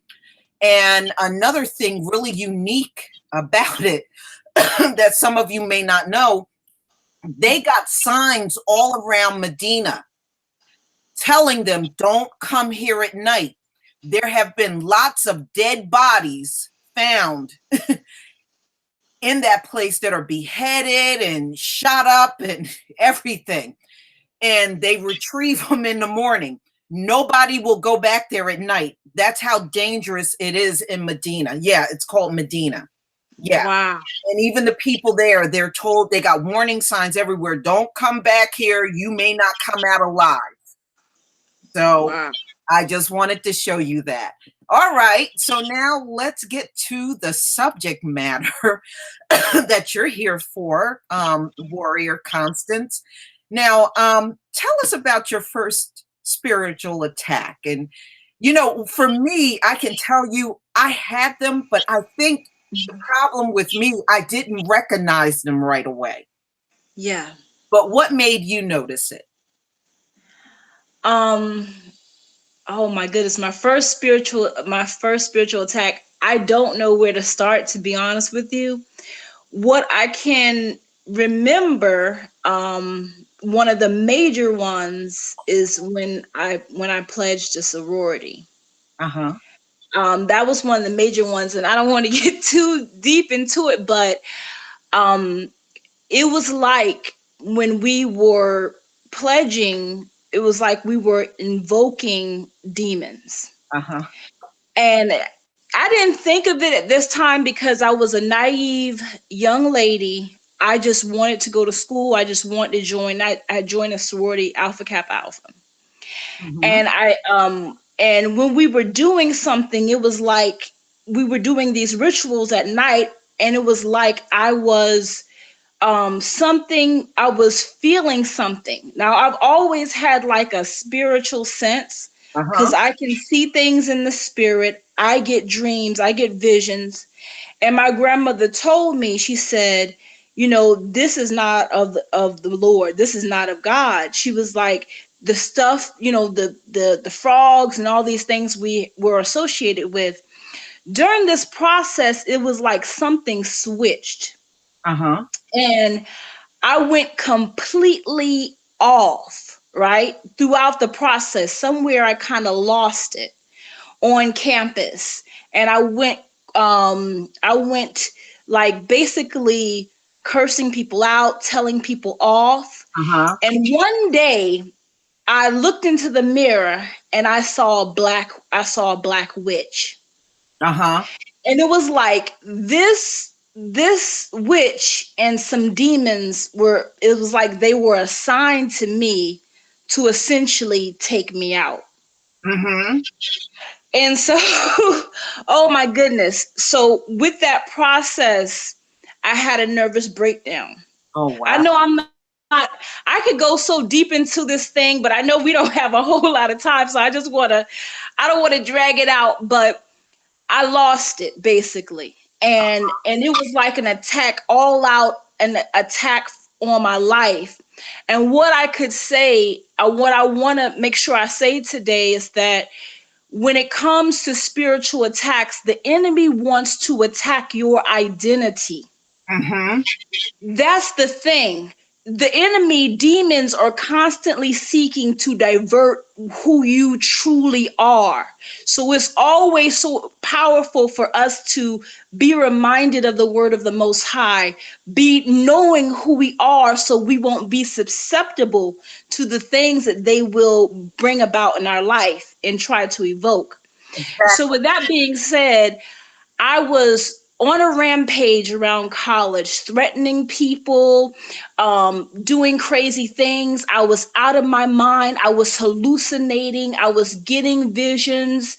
I was prophesying, telling people certain things. And finally, my dad came and got me. My mother and my father were so scared of me that they locked themselves in their room each night.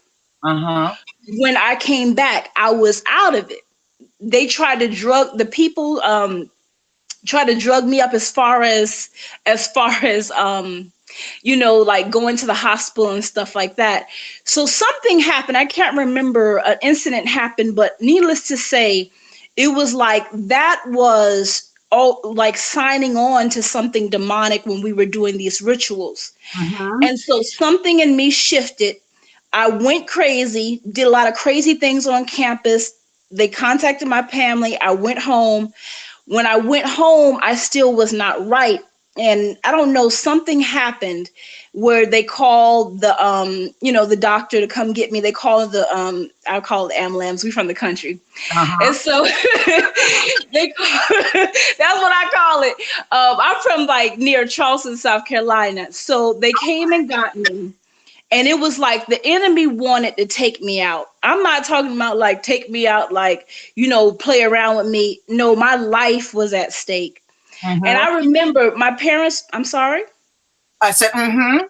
Yes, and my parents didn't even come with me when I went to the hospital. And what I knew, even though they were talking to me, they were telling me to do different things, they were telling me to go different places, they were like bombarding me. It was like an influx of demonic influence, more than one. It was like they were almost attached to me. And it was like whatever that witch was, it was like she was like a part of, like a head of it or something. And Right. so when I went to the doctor, um, all I knew is that I was strong enough not to do what demons told me to do. Mm-hmm. That's all I knew. So I was in the doctor's office, and the doctor even was looking at me like I was crazy. I went into this little room and I said, God, I said, there is no one here with me right now. I am in these people care, and I was like, can you please make sure that I'm all right and nobody harms me. Mm-hmm. I sit in that room and I prayed, and I said, please, Lord, do not let me do what this demonic influence is trying to get me to do. Mm-hmm. Do not let the enemy have his way in my life. So after I got out that room, because they wanted to send me, I could go to the place upstairs, which was like the place where they send the people that like are crazy. I could go to upstairs in the hospital, or either they can send me to this really really bad place, because the doctor, me and him started getting into it as soon as I met him. And so through the Lord, through the Most High, they sent me just upstairs in the hospital. They Uh-huh. drugged me up and all kind of stuff, and I was in there probably at that place for a week or two. And throughout this time, I believe, I don't know if my parents even came to see me, but it was only me and the Most High. It was only me and the Most High that was guiding me through it. And so when I finally came home, this is the kicker. It was a lot of stuff I'm kind of missing out. I'm not saying, because it's such a long, detailed story. So I'm just trying to get to the imperative points. Mm-hmm. And so when I come home from the hospital, they drug me up. They say that, oh, you're bipolar. Oh, you got all these kind of things. The demons are still talking to me. The demons are telling me, kill yourself, or, telling me all kinds of crazy things. It was more than one. And I made up in my mind, like, I don't care what happens in life. I am not going to give in to the enemy. Now Mm-hmm. I'm this young lady. I don't know much, but I know I'm not going to do something that's out of my character. I just knew that much. And so with them telling me an influx of things and them guiding me to do little bad stuff, but nothing, I won't say nothing evil, but I just wouldn't do anything that's going to harm somebody else. So Mm-hmm. I said to myself, they were talking to me. It was like a constantly talking to me all day, all night. I couldn't sleep. My grandmother came and she read, she read the Bible, and I began to sleep a little bit. One day they were taunting me so bad, like this was going over weeks now. I Mm-hmm. thought I was going to lose my mind and be in that state forever. So one day when they were taunting me really bad, I went into the kitchen and I pulled out this butcher knife. Mm-hmm. And I said, Lord, I said, if they do not stop talking to me, I am going to kill myself. I will not harm nobody else, but I am going to kill myself. I cannot take this. From that moment on, I don't know what kind of prayer that was, but from that moment on, it stopped. It Mm-hmm. stopped to the maximum capacity that it was. Like it was like an influx of craziness in my mind, an influx of them constantly talking to me, trying to get me to do something that was not me. Right. And so that's how I knew I had a strong mind. Even though I'm a sensitive person, I knew my mind was strong because um, I'm not. I'm just not willing to do certain things. I just know that just not of me, because I know the difference between the voice from the Most High and the voice from a demon and Right. the voice from myself. Mm-hmm. And I learned these things through these various spiritual attacks. Yeah. And I I, want to say this one. I'm sorry. Go ahead.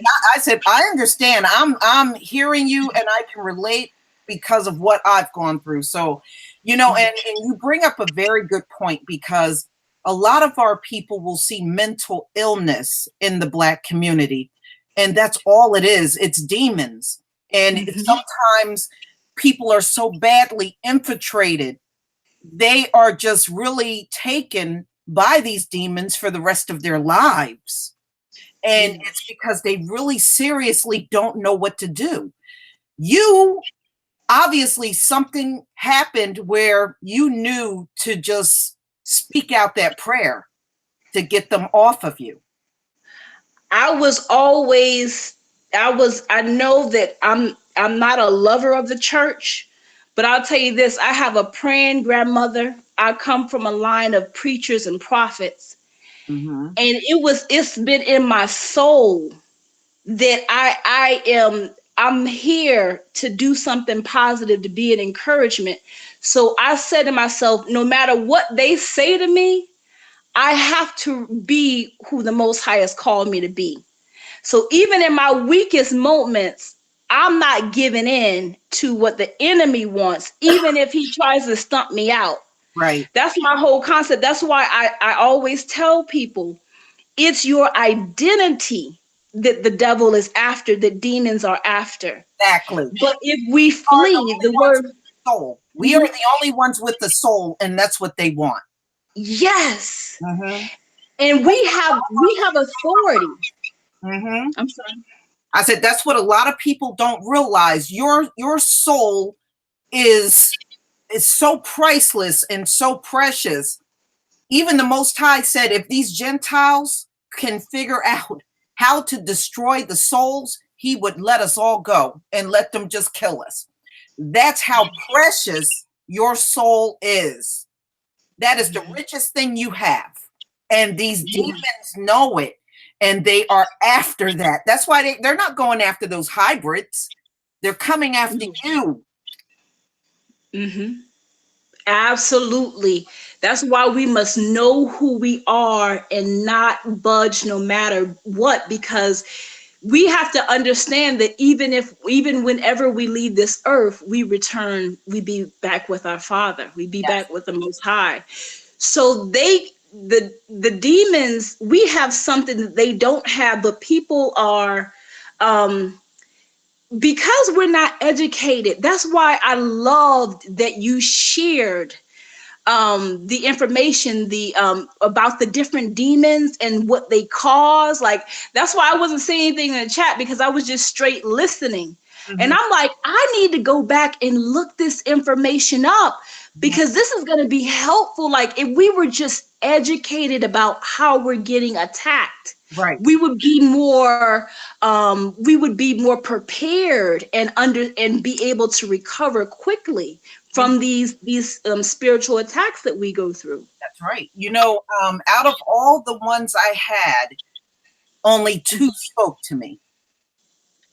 Now, the first one that spoke to me, I was telling it to get out of my room, and it answered me back and said no. And it must have said no to me about 3-4 times. And I just kept yelling out the name of the Most High, and it finally left. Wow. Now, here's the thing that gets even more weird when I have my attacks. I yell at these damn things, right? I yell at these demons because I know they're there. Do you know all of the yelling I do? Nobody hears it. Nobody else in my house hears my yells. And it's really bizarre. I'm like really yelling at these things, and I'm yelling out the name of the Most High. And I've asked my son, I've asked my husband, I said, do you hear me? They were like, no, I didn't hear nothing. Wow. It's almost like they get me in a contained area where they know it's nobody but me and them. But when I speak out, nobody else in the household hears anything. And I was like, didn't you hear me yelling last night? They said, no, I didn't hear. Crazy, you know? But that's happened only twice. Another time it was nighttime and I was working on something and I got stuck and I couldn't figure out what to do. And a voice came and said, you are never going to figure that out. You're not going to figure it out. And I said, yes, I will. And I start yelling out the name of the Most High at that demon, and it finally left. But those are the only two that spoke to me. The other ones never spoke any words. Now, the one that physically attacked me, I got physically attacked by one. I was sitting up in my bed, and I was about to go to sleep. I was reading. And I got shoved down into my bed real hard. And that one just made noises, but it didn't speak words. And I was yelling out the Most High's name. Now, I know some of y'all think this is crazy. This has never happened to me. I never had that happen. But see, the reason why we're talking about this, because in the last days, things that never happened to you before are going to start happening to you. Number one, these demons, like I was telling you before, and Constance has told you, they're after your soul. They don't want just any person on this earth. They want the people that have actual souls. Yes. Number two, they are trying to derail you so that you don't make it into the kingdom. That's another thing that they're trying to do. They know you're chosen. They know you have a good chance of making it in the kingdom, but they are trying to get into your body, make you do things so that you don't make it into the kingdom at all. The demons are as old as this earth. These demons are not new. They are not something that just came about. They have been on this planet as long as this earth has been here. They have been here.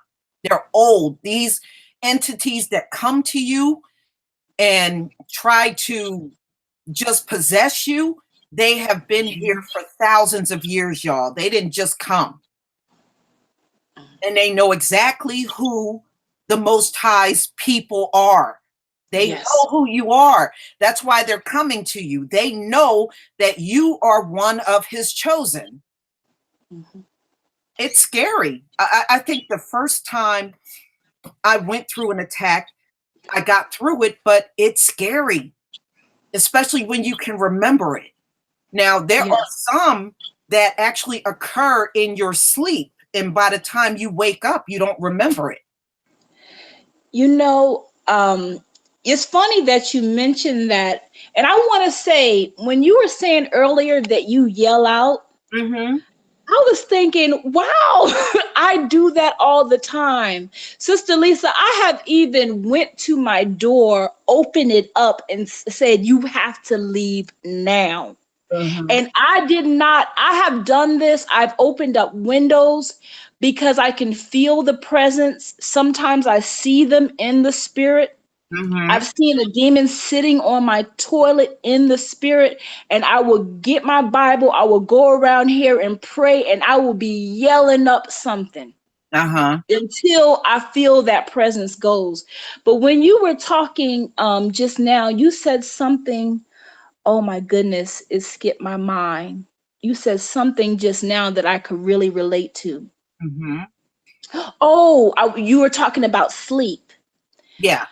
So I wanted to mention that's something that we just us praying, because it was one time, I don't know if it was like a incubus, a succubus, but a demon was literally trying to have sex with me in my sleep. There's some that will try to rape you. Yeah. Yes. No, honey, that is real. Yes, and I was sleeping and I felt something going up, not to be graphic, my rear end. Yeah. And I woke up and I immediately started praying. And you know what I want to say too?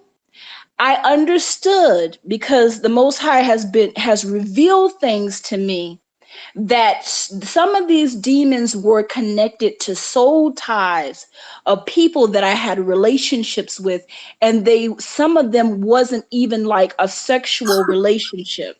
Mm-hmm. That's why we must be so cognizant of who we allow ourselves to be associated with, because there are familiar spirits with the people we talk to and get to know on a friendly basis that want to attack us just for who we are. Mm-hmm. They have spirits of strife, spirits of envy, all kinds of deception, and witchcraft comes along with it. That's why we always must be testing the spirit. Yeah. In fact, there used to be a video of this guy online. Mm-hmm. And a demon kept coming to him and pulling his bottom, his pants down. And he Wow. said nobody would believe him. And he finally turned a camera on in his room. And the whole thing, you saw the whole thing happen. He was clearly asleep. And the thing turned him over, started pulling his pants down, and he just jumped up like he was just totally startled.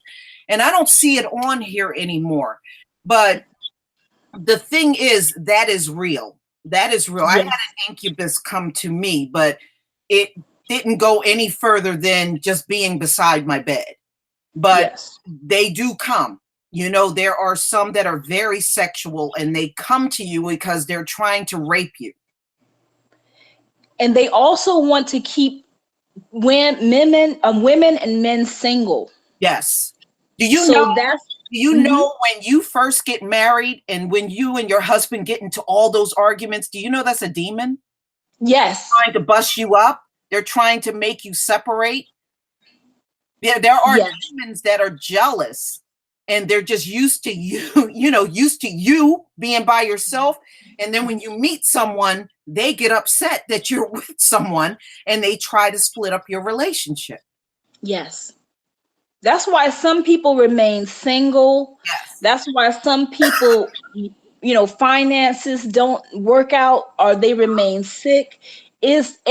All these negative things are in correlations to demons attached to people through different experiences. That's why I think it's so important to always be cognizant of how we're feeling and how we're doing, Mm-hmm. because certain emotions, certain feelings, certain things that happen to our life invite those demons in. And and just like you said, you had relationships that brought demons. Do you know somebody can walk in your house and bring a spirit with them? Yes. And when that Mhm. person leaves your house, the spirit is still there in your house. Yes. That has happened to me. A lot of people are walking around with demons on them. And when they come around you, those demons will detach from them and try to come around you. Yes. So it's not, or you can invite them just from watching something evil on TV. You Mm-hmm. may turn the TV off and walk away, but you brought a spirit in. So This it is come in many ways. They can. And that's why we must be prayerful. The one thing I know with my relationship with the Most High, I can always ask the Most High for discernment in terms of people. And it's like it's like it's almost come right away. That's why I don't have many friends. Mm-hmm. I remember this one dream that the Most High gave me about a young lady I was hanging out with, and the dream had all kind of demonic symbols, and we were sitting in front of this demon, and I was hiding in the background for some reason, and the friend, she didn't have to, but she told the demon where I was at. Uh-huh. The demon called me up. My friend was sitting next to the demon. The demon called me up, and in the dream the demon was chopping people's heads off in the dream. And I was up next because of a friend that I was associated with. And I called out the name of the Most High. And it went, as soon as this demon in the form of a woman, an older woman, soon as it went up, she froze in place. I stopped, but the dream had so many different parts to it with symbolism and blackbirds and all this kind of stuff. But through that dream, I stopped hanging out with that woman. And I realized the spirits that were attached to her. She was covert with, you know how some people appear to be nice, but that wasn't her true spirit. And she was harboring jealousy towards me for I don't know why. I don't know what reason. But that's why I'm very cautious of who I allow in my life now. That's another sign that you're chosen. Do you know that? When you go around people and then there's people that hate you for no reason, you know, you never did anything to them, you never said nothing to them. That is also another indicator of you being chosen. Those things will happen. And I know I have to keep to myself a lot. Yeah, it's those demons within them that try to come out after you. That happens to me a lot. I'm gonna be honest with you. It happens to me a lot. You're a chosen person. That happens a lot. It happens to you on jobs. It could be just someone that was introduced to you and all of a sudden that person acts very standoffish with you. And you were like, wait a minute, I didn't do nothing to you. Those things, believe it or not, are normal when you are a chosen person. A lot of times people don't understand that, or they'll say, well, I'm a nice person. Why does this person like me? Don't even worry about those. Those are things you should never worry about. You just let go of those situations and you just got to move on. Remember, the Most High said this walk in this last day, it's going to be lonely. Some of us are not going to have anybody around us to lean on. That is how it's supposed to be. That is normal. That is part of being chosen. Remember, you are a set apart person. So no, you're not going to bond with people that are not set apart. They are too much of this world and they don't want to let go of that. But I have a video that I want you to watch, and this is another Black woman that's talking about her demonic attack. Now, I want all of you to know one thing. Sleep paralysis primarily happened to Black people. Even the scientists do not know why it occurred in us and not very much in any of the other races. All right. So when you say, oh, I experienced sleep paralysis, that is something that primarily occur in Black people. It don't occur in anyone else. And nobody can explain why. Now scientifically, they tell you what sleep paralysis is. You're like in the state between sleep and being awake. Okay. Your mind is awake, but your body is asleep. Now, they cannot explain the spiritual side of what happens to you when you're in that state.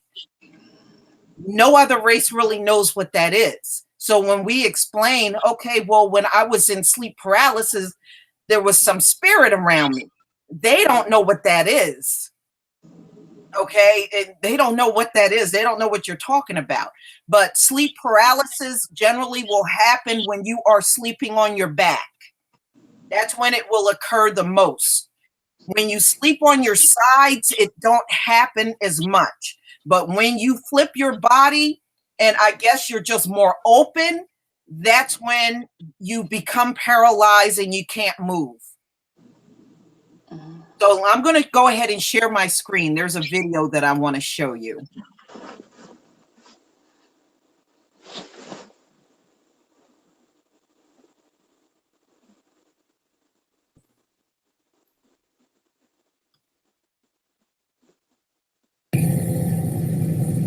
Hey you guys, sorry for the quality of this video. I'm actually making it from my car. This is going to be really quick, but I just wanted to make a quick video about sleep paralysis, night terrors, and spiritual attacks, and also generational ties. So I have had quite a few experiences with the whole sleep paralysis thing. And they started when I was a really young child. I really don't remember when, but I remember they kind of stopped when I was 12 years old.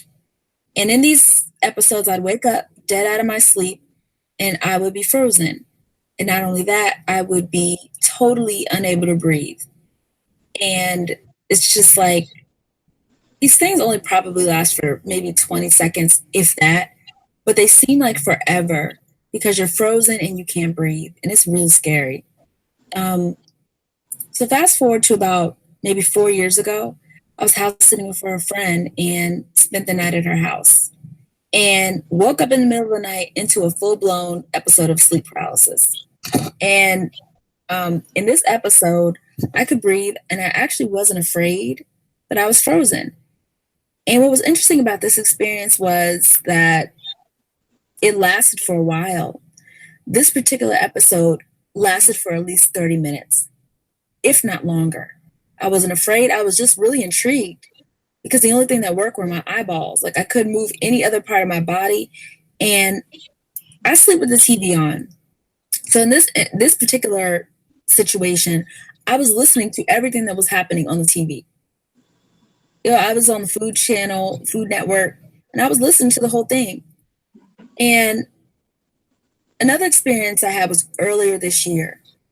Now, I've kind of talked about this in another video that I posted, but earlier this year and late last year, I was going through a really bad time of demonic torment, just fear and torment and spiritual attacks.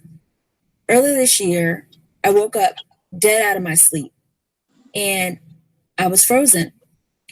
Now, mind you, this wasn't a dream because normally when I dream, I don't actually dream of places where I've been. If it is a place that's familiar with me, something about it's always distorted. A wall's always different. Something's always different about the place. It's never the actual thing. And I woke up out of my sleep and I was in the exact position I was sleeping in. And TV was on. Like I said, I sleep with my TV on. And I was facing towards the wall, completely frozen. And all of a sudden, a shadow walks by my bed and disappears out of my line of vision, kind of towards the front of my bed. And I freaked out. I just started calling on Jesus over and over again. I don't know how many times I said his name, but I was calling on him. And just instantly, after a few times of calling on Jesus, I fell asleep. Peace came over me and I fell asleep.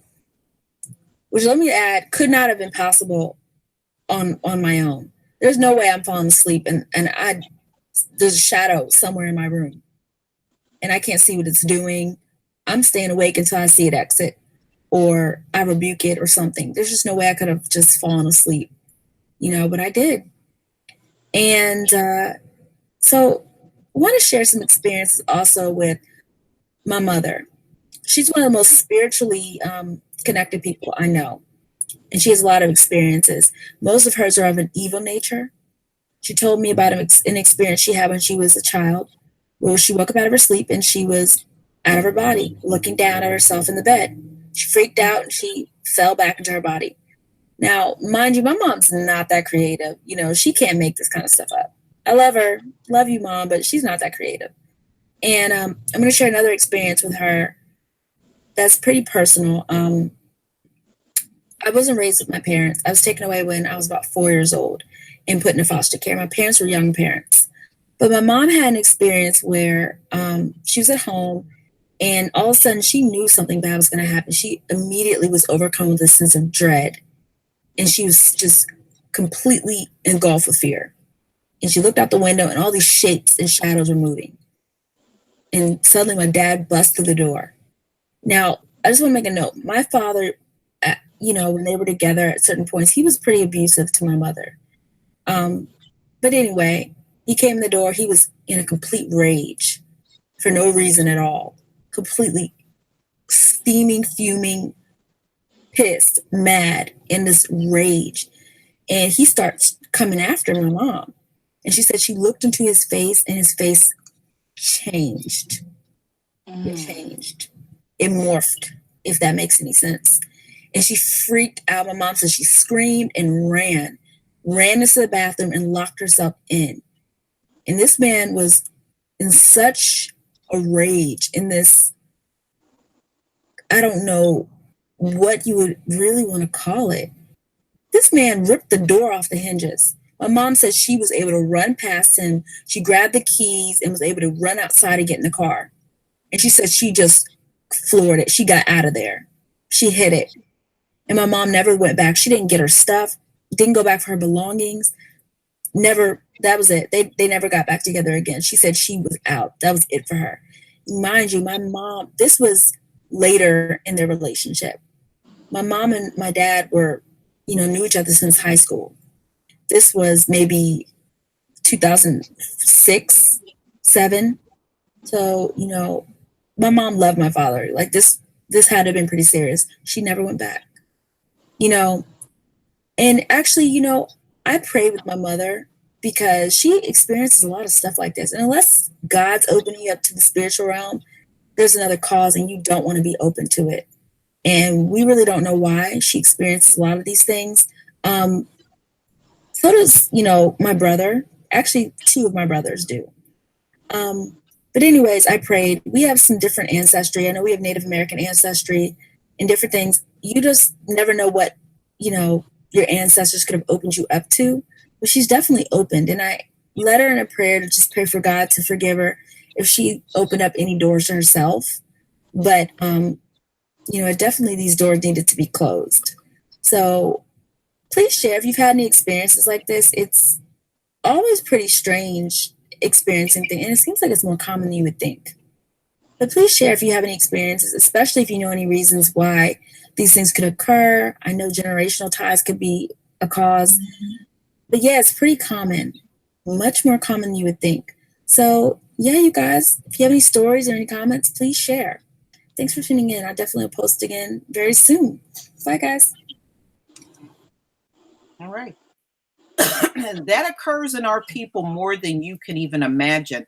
And what she's saying is very true. If you have a partner that's a non-believer and you are in a relationship, a lot of times they're far more vulnerable to being infiltrated by demons.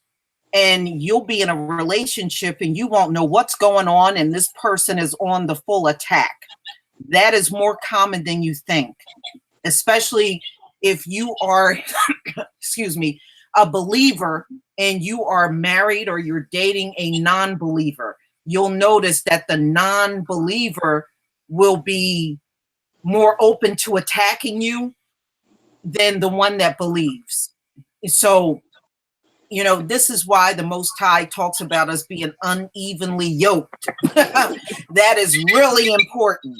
I had a friend that was Hebrew, and he was married to a wife that was non-believing.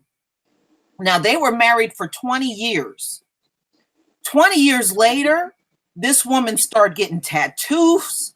She would, before she would listen to him, she was no longer listening to him. Wow. She was getting up and going out to the nightclub, and she hadn't done that before, but she completely turned on him.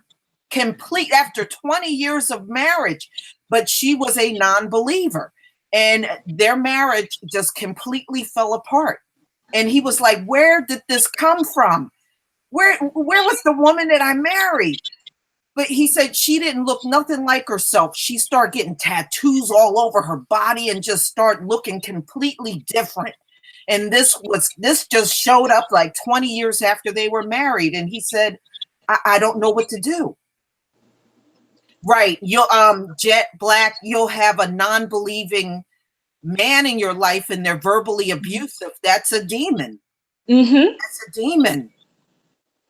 A lot of people don't realize that verbal abuse, that's exactly what it is. That person is easy to infiltrate because they are a non-believer. Yes. And I also love what the lady in the video said about generational curses or generational demons. Yes. Because that's where a lot of these demons attach themselves to us or to people in the household, especially if you grow up in a household that's dysfunctional. Because I grew up in a household that was dysfunctional with a lot of arguing, fighting, and all that kind of stuff when I was a child. Yeah. And that's where a lot of my fear and anxiety originated from. So yeah, it's a manifestation of generational curses, and and see, those soul ties find each other. Yeah, you're right, because the demonic entity will always go after the weaker partner. In a relationship, they'll go after the weaker one in a friendship, or even one of your siblings or someone in your family. It will always go after that weaker person, and it will come straight for you and keep attacking you. That's why when you said verbally abusive when you were growing up, that's exactly what happens. Yes. That's exactly what happens. It will always go after the weakest one spiritually in the household. And they will use that person as a weapon against you. It will. And then like I was saying before, it's all attack. It's an attack on the person's identity. Yes. That's all the enemy wants, is to steal what the Most High has called you to be on this earth. Right. So that's what we must be cognizant of, because I see, and he starts when we're young, when we're little children. You know, he starts a lot of different ways. It started with me and children when I was a child, because you know what? I remember the nightmares I used to have, and I wasn't understanding it, but now I know those were demonic attacks when I was a child. What kind of nightmares did you have? You know, I would have my eyes wide open and I would see images on the wall. Wow. But when I would get my mom, because a couple of times I got my mom out to bed and I was like, it's right there. And she was like, look, I love you. I don't see nothing. And I would be pointing at this right there. You don't see it. And she's like, no, I don't see anything. But what would the images be though? It would be a lot of things. It would be like, some of them would be like in a shape of bugs. Some of them would be in the shape like little people. It was weird, but it would be like a whole collage of them on the wall. And when I was pointing at them, my mom was like, no, all I see is the wall. I don't see nothing. And one time it got so bad, she kept me home from school because I was just so spooked by all the things that were around me, but she wasn't seeing anything. I was the only one seeing it. Wow. Wow, that's so interesting. So do you get dreams and visions and stuff as well? Yes. Yes. A lot of times I don't talk about it because some people find it kind of weird. So in many cases, I will keep it to myself, but yes. But, you know, just for the people that are in the chat, what advice would you give them if they go through an attack? What would you recommend? My advice would to be continuously stay prayed up and keep your mind on the word of God and call out the name of the Most High. So when we, you know, a lot of times the enemy is seeking to get us when we're off guard, when we're not paying attention. So the enemy will send distractions in the form of humans, in the form of the things that sometimes we lust after in this world. And I don't just mean sexual lust. I mean, it could be a career. It could be a relationship. It could be a car. Whatever our goal is in life, sometimes the enemy wants to use that against us.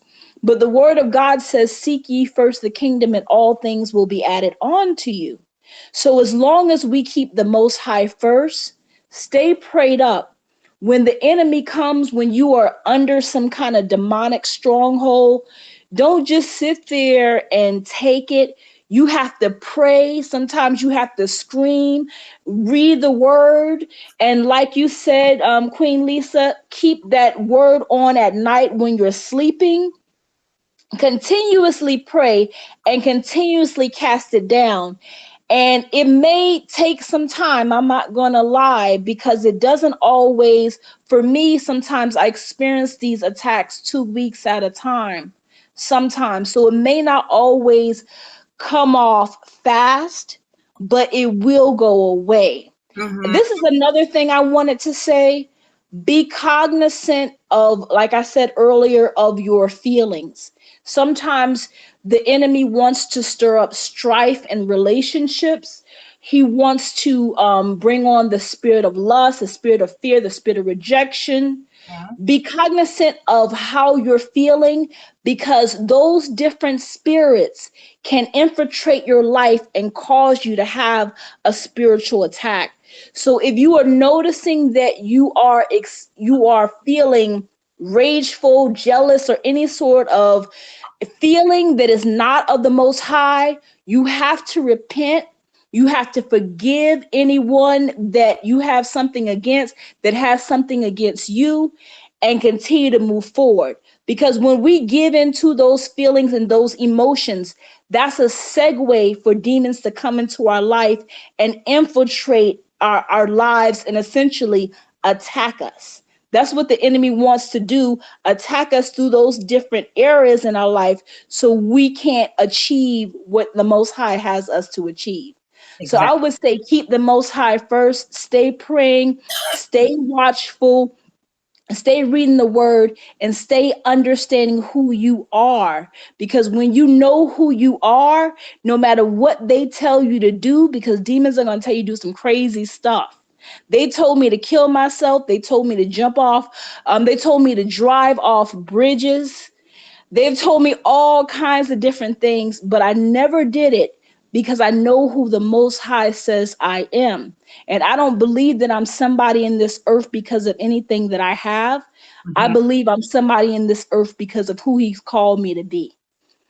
So that's what I would say to everyone. Stay strong, continue to pray, and know who you are when the enemy and demons, demonic spirits come up against you. Because as long as you know who you are in the Most High, you will not do whatever they're trying to get you to do, and they will flee. What is James? I forgot James. It says, resist the devil and he will flee. Yes. So yes, Mm-hmm. that would be my personal advice. Yeah, which is excellent advice. Now, somebody put Psalms 91. Psalms is actually a Mhm. very good one to play at night because it has so many series of prayers in it. So, Yes. I play that one a lot because number one, it's well over 4 hours. And number two, it's constant praying. Each psalm it's like a prayer. So Mhm. that's another good one to have on. Another one, the book of Jasher, the book of Jubilees. Those are good. Now, if you want, Matthew is another good one. Yes. So you want something that's going to play while you're sleeping, and it can go on for several several hours. Now, whenever I had my attacks so far, Mhm. Warrior Constance, I have had the kind that were more of a spirit. Now, I know shadows will appear. I have not experienced a shadow. All the ones that come to me always seem to be the type that's just in a spirit, but it makes sure I know it's there. Mhm. And I have spoken to other people and they were like, no, I see a shadow in my room. Yeah, I haven't seen the shadow. What do you do when you feel those attacks coming on? What I do is one thing I learned, we can communicate with the Most High in more ways than just verbally. Whenever Yes. you get yourself into a sleep paralysis situation where you can't speak words, say that prayer in your head. It is just as effective as calling out his name. So you Yes. want to still call his name, you're just going to do it without verbalizing it. And it's just as effective. So we don't have to use physical words in order to communicate with the Most High. And another thing too, with all these different attacks, I think it's also building up our spiritual muscles. Yes. Because as I come to understand, the spiritual world is more prevalent to me than the physical world that we're in. Mm-hmm. And the more attacks I go through, the I'm not saying it's easy, but you just can understand where these certain things came from. Like whether it be a person, whether it be, you can kind of pinpoint, where they're originating from, and then you can stop them, Right. Exactly. And the thing is, like I said, in these last days, you've got to be careful about who you are interacting with. A lot Yes. of times, non-believers, people that don't believe in the Bible, people that don't believe things are real, those are the people that will bring those demons to you. Yes. And Sometimes, you have to watch out for the believers too, because I used to think, oh, this person believes in the Most High or they read the Bible.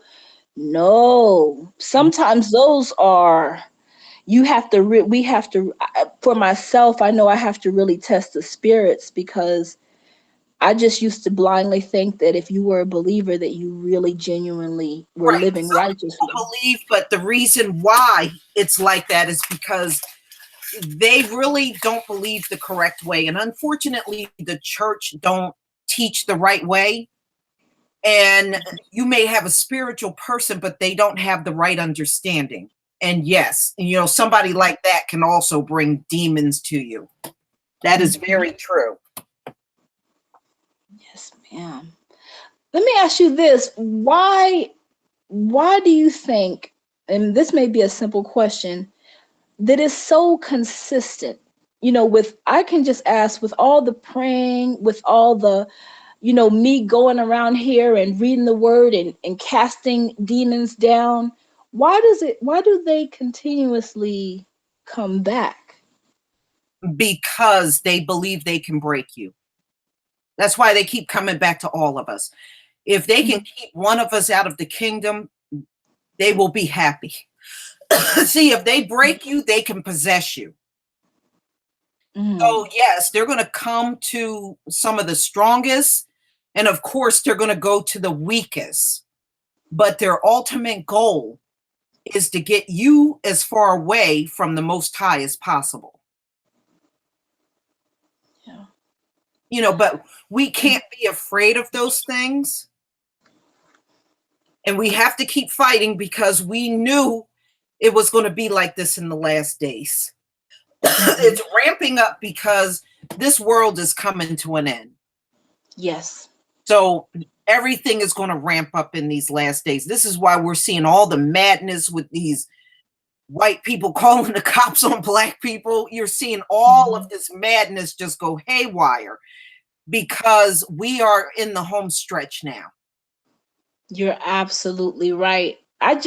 Sometimes it's baffling to me, because I'm like, I'm trying to live right. I'm not out here, I'm not sleeping around. I'm not, I'm not saying I'm perfect, but I'm like, why me?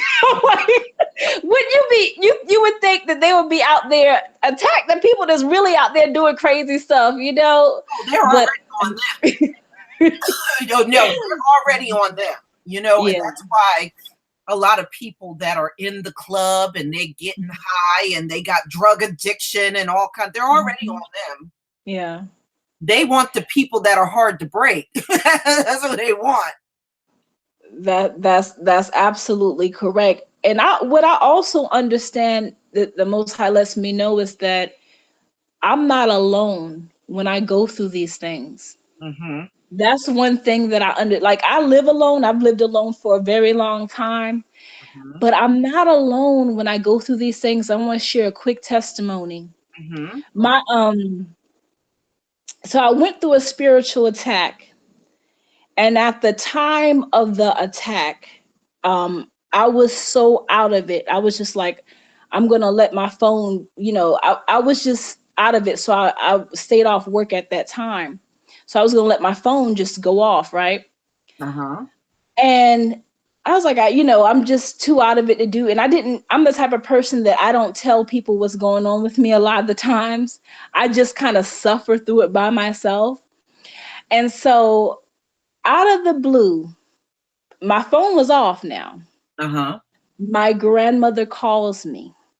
Now my phone is off. I know it's not working. It's not working. I have already tried it. She calls me.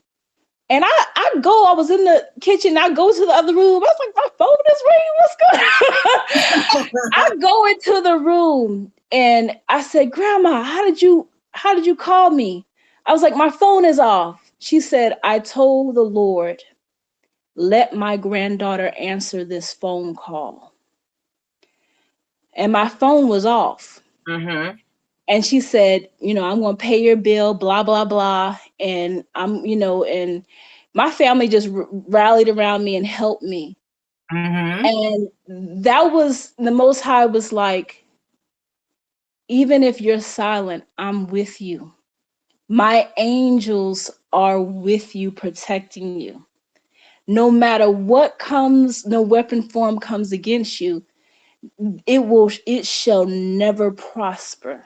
That's what in that day, I'm like, things like that happen to me a lot. But I just want people to know that if you happen to be a single woman, or you happen to be a single man, and you may go through something alone, there are angels that are protecting you. The Most High Creator is with you. And I know this for a fact because my angels would even talk to me when I would be going through demonic oppression. Yes. They would talk me out of it. They would sit by my bed. I've had instances where two angels, this was years ago when I had left my job at Quicken Loans because I was so stressed out. Two angels will come to me every day and talk to me and talk me out of the depression I was in and told me I was going to get a job really quickly, and it happened. Yeah. You're not alone, people. If you experience what we've experienced, I want you to know that you are not alone. Call on the name of the Most High and know that you have angels protecting you. That's right. And then they have to be there because they're recording everything we do for judgment, so they have to be around us. Yes. And the thing is, like you said, you got to know, once you call on the name of the Most High, these demons will flee from you because they are petrified. They know the Most High can destroy them. Yes. So they'll get away from you fast. Now, one other thing, you want to stay prayed up. You want to definitely make sure you're repenting. You should be repenting. And just know, in many cases, these demons are afraid of you too. They're scared of you too. Yes. So you have power. You're not totally powerless in these situations. You're not powerless. That's a powerful point. Because we have the Holy Spirit that lives within us. And we have the ability to speak with authority.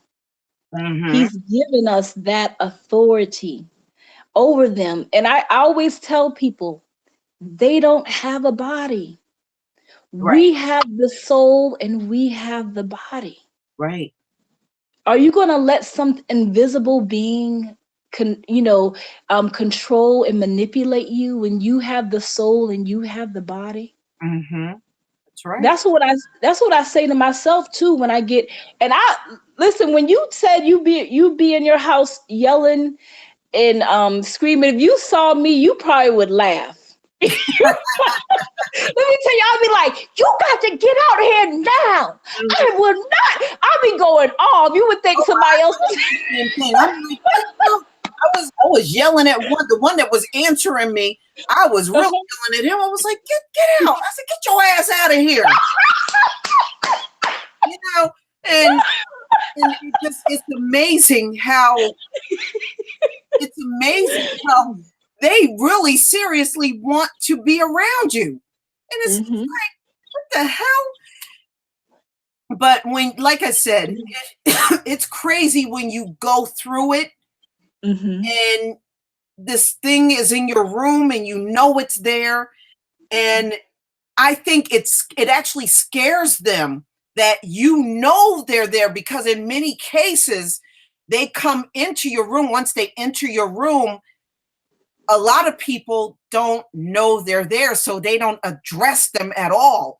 So when you turn around and address them, that startles the hell out of them.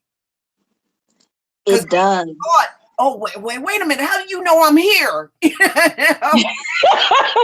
you can feel, like, I'm a very sensitive person. And I know about where they are in the room. It's not only do I know they're there, I know about what side of the room they're on. You know, I can kind of pick it up. I pick up on it, and I know exactly. And a lot of times I don't know why they like to come on the south side of my room. And I'm like, I don't know why this side of the room. Maybe I need to pray and ask the Most High, whatever wicked thing is on this side that's drawing them in, to please get rid of it. But they always show up on the same side of the room. Wow. They don't show up anywhere else in my room, just on this one side, on the south side. When they show up, do they talk to you? Only 2 spoke to me. The other ones did not talk at all. The other ones did not talk at all, but I knew they were there. And I always know when they left. You know, which is really bizarre. But the thing is, our senses are so heightened that people know when they're in the room, although you can't see them. Because, I mean, that's how the Most High gave us enough senses where it's so heightened that you will know they're there. Yes, you will. Just like I know when my I feel my angels when I'm sure they're always around me, but sometimes I can feel their presence. Just like I can feel them, I can feel the negative energy. I want to say this too. When we pray, or when we're sitting around meditating, everyone, please be cognizant of the voice that is speaking to you. Because sometimes they talk to me and they've tried to pretend like they were the Holy Spirit. They try, and I listen clearly. I listen, because it's not like a outer voice like me and you are talking. It's like you hear it within. And or you hear it, you just hear it, whether on the outside or whatever. And I listen. I said, "Is this the Holy Spirit?" Yeah. I said, "This is not of God." And I had it where it was a demonic influence was trying to convince me that this particular person was my husband. And it was witchcraft going on. I was seeing different things. And it was a demon that was trying to derail my life. And the Holy Spirit, the Most High, told me, I just want to say, ladies and men, always listen to the Most High. Always be obedient. Because when the Most High tells you something in the beginning, remember what is said in the beginning, so you will not fall into the trap of demons and unclean spirits. Right. The Most High told me this person wasn't my husband. I continued to be friends with him. I said, I could be friends with him, blah, blah, blah. Nothing but spiritual attacks came from that friendship. There was no sexual relationship or anything. Wow. Because there was a soul tie built through prayer. Be careful who you pray with, people. That is so true. Be careful who you develop a friendship with, people. Absolutely. Do you know, I was dating this guy, and I was in I would say I was like around 19, maybe 20. And I kid you not, when I started dating him, I had the worst menstrual cramps I ever had in my life. I would literally be doubled over. And this was the whole time I was seeing him. After we split and he left, it all stopped. It was a demon attached to him. I was like, what the hell was that? Yes. That's why I'm very careful now.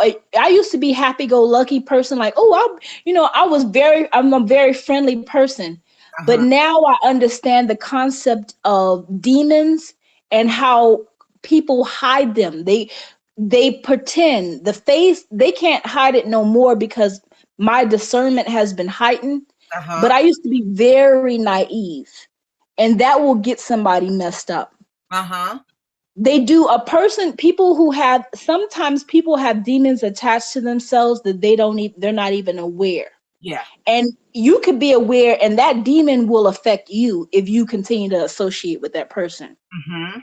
Very true. And if you don't handle that soul tie, I had to fast to get that soul tie off of me.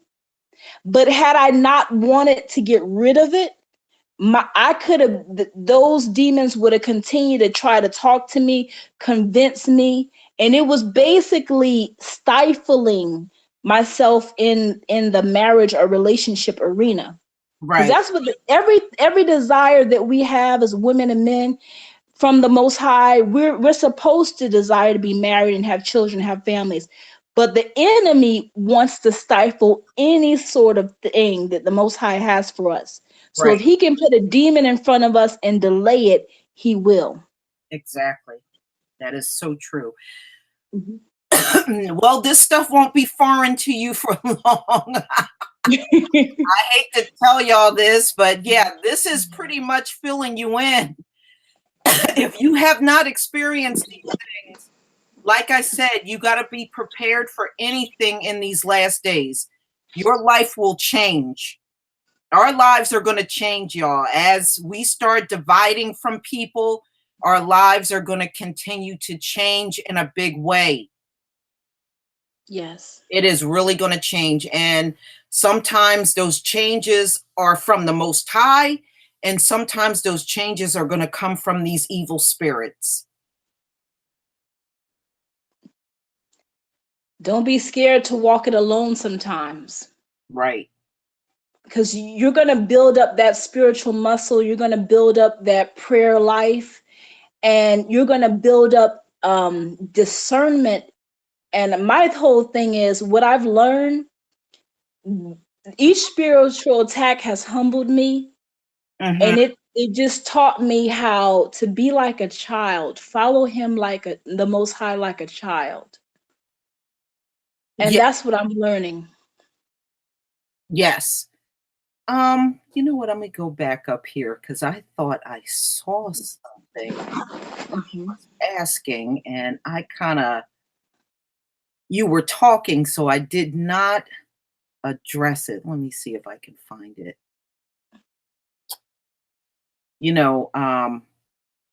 But it's like I said, I normally don't talk about my attacks because I know so many people just can't relate. So every now and then, right here, water sniper. What about objects you bring into your home? Let me tell you about an experience I had. When my mom died, she had white Jesus all over the house. Wow. And every time I would enter the room where there was a white Jesus on the wall, it just completely just disturbed me. I would notice that I would get angry, and I'm like, I got to get these white Jesus out of this house. One day I just went around from room to room, and I took every single one off the wall and got them out of here. And it changed the whole mood in the house.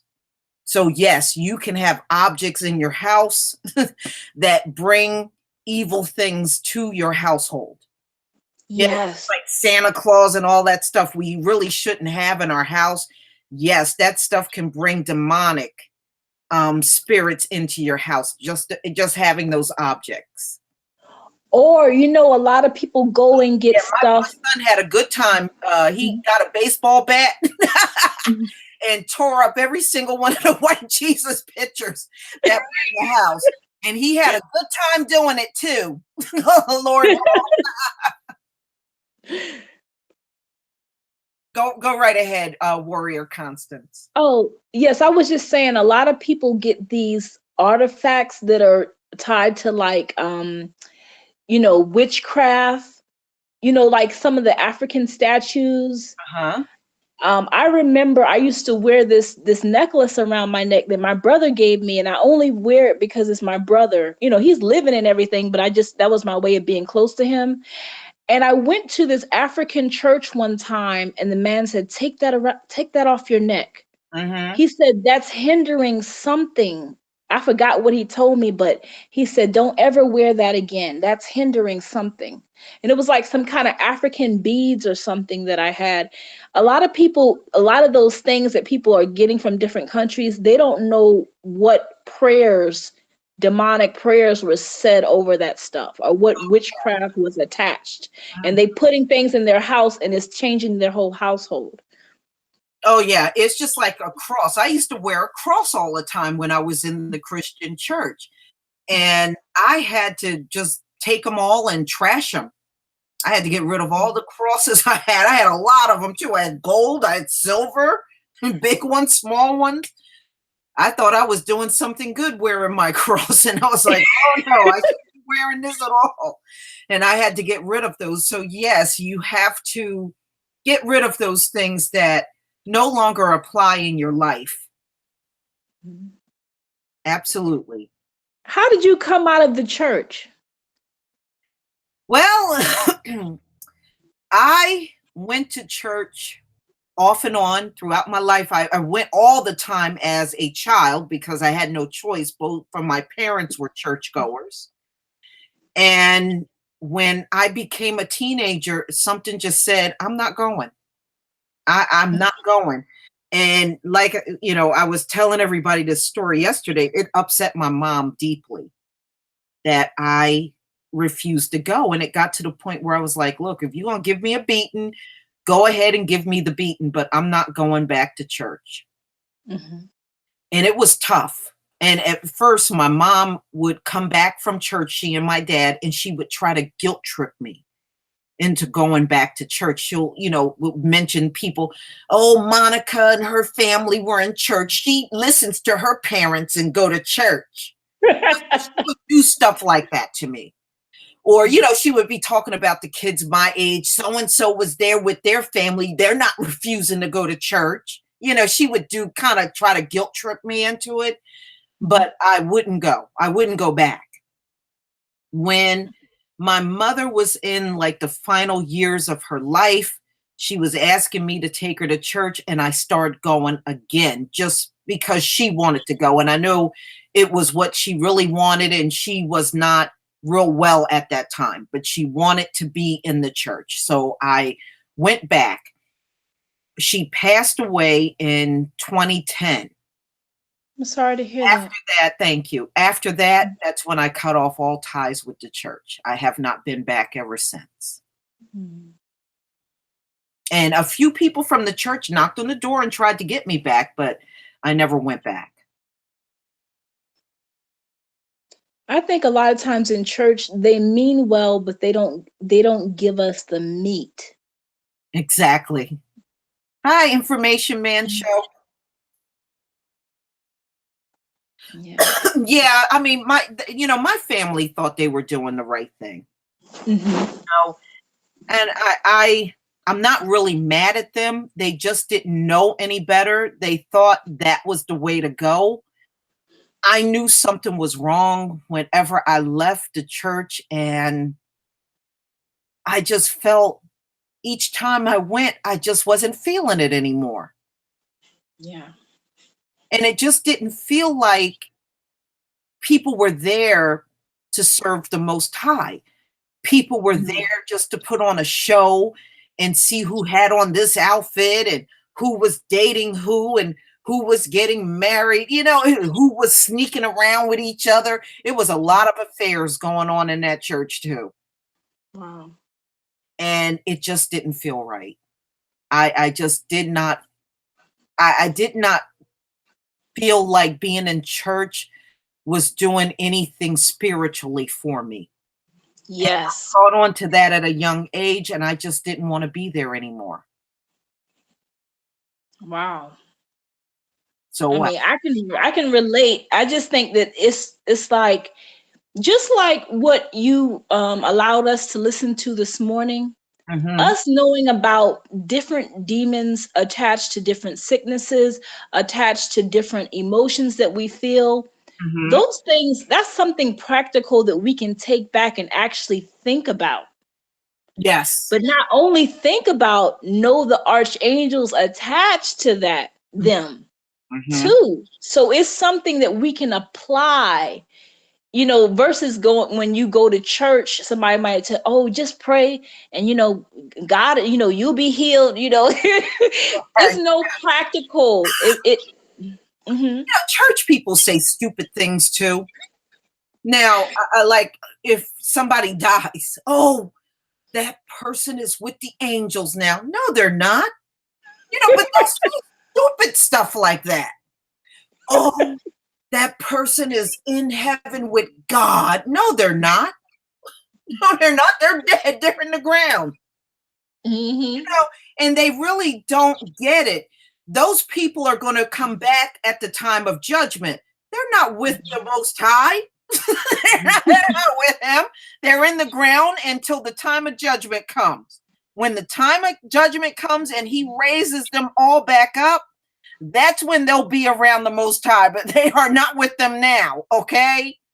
So they just tend to say a lot of silly things, and it just tells you, despite the fact they've been in church for 20 and 30 years, they are very clueless people. Yeah. They really don't know. It's a conditioning. Yes. It's honestly, because I'm still getting over it. You're right. But see, this is what makes you set apart from those that are still going to church. This is why you are more of a set apart person, because somewhere along the line, you opened up your mind and your heart to allow the Most High to teach you. These people that go to church don't get to that point. These people can make it to their 70s and 80s and still don't know, still won't leave the church, and then they just die. Yeah. And they never really truly learned or opened themselves up and say, Father, I just want you to show me the way. Whatever I'm doing wrong, please show me the right way. They don't get to that point. Yeah. But there was something about you that made the Most High move you along in your learning to where you are now. And that's not by chance, because, it tells us he selects us from the womb. So before you even came into being, he had already picked you. And that's pretty amazing to know stuff like that. But unfortunately, I find some of the most unlearned people in the church. Knowing things like that, it gives us hope in times where there can be hopelessness. Because we're reminded of our identity. And for me, it just, things didn't make sense. I love my grandmother. My grandmother is a pastor in our church. My brother's an elder. I come from a line of ministers, prophets. And everybody is in the ministry. And I'm just like, things are not making sense to me. Because I was told, like, I would be going through these certain circumstances and situations, and I would get prayed for, and I'm like, God is going to heal you. And I'm like, how is the Lord going to heal me? And I'm like, why am I still going through something after I prayed about it? What's really going on with me? Why can't I get over these things? And I think that we as people, that's why I say I'm still learning. And I've, just watching your channel, just discovering it, I'm learning a lot from you. I'm still learning. I'm still in the learning stages, and I'm just thankful for it. But I'm really thankful to have a personal relationship, with the Most High. I forgot what I was losing track about what I was going to say. But yeah, it didn't. I wasn't learning anything practical, is what I was wanting to say to you. I Right. wasn't learning. You know how they talked about the different demons, and learning something like that is going to teach you. Okay, if I'm going through this, I may be operating. That demon may be operating in my life. Here is how I can attack it. It wasn't a lot of meat, but they mean well. Right. It's just a lot of repetitive, God is going to bless you. And I said, how is God going to bless me? I have to be proactive. Faith without works is dead. It's Right. like me saying I want another job and I'm not moving along and applying for anything. So I just asked the Lord, show me myself. Show me Constance. Show Right. me this person so you can clean me out, because I really don't want to go through this life just blindly not understanding. Yeah. And that's how things begin to open up. And I asked God, show me, because I could have been married 2 years ago. And the Lord, before I was in the mirror, and the Most High said, break up with him now. He mouthed it. The Most High mouthed it out of my own mouth. I was on the phone, and he was like, "Break up with him now, now." And I broke up with the guy. My grandma was telling me to break, but no matter who tells me, I'm that kind of. Maybe I'm a little hard headed. I have to hear it from the Most High. Yeah. But I broke up with the man, and when we listen to him, when we listen to our Creator, it doesn't matter when the blessings flow. Our obedience creates an opening for us. Right. Exactly. Now, Water Sniper, you said lustful spirit. Yeah, that's a demon. And what you have to do in those times when you don't feel strong, that's when you have to take that to prayer and Yes. just ask for strength and ask to get that lustful spirit off of you. Now, the thing is, when you go to the Father, you have to go with that repentive type spirit when you ask for those evil spirits to be removed. Yes. Just make sure you repent and ask for that help. It's not going to be easy. This was never supposed to be an easy walk. Just notice that. It never was supposed to be an easy walk. This is going to be a challenge. We are probably the last generation, because we're at the end of the 400 years. So we're all allotted enough time to learn. And that's the thing. And this is why we're all judged at the end, because, you make it to a certain age and he's going to say, well, what did you do with your time? You didn't get to know him. You didn't pick up your Bible.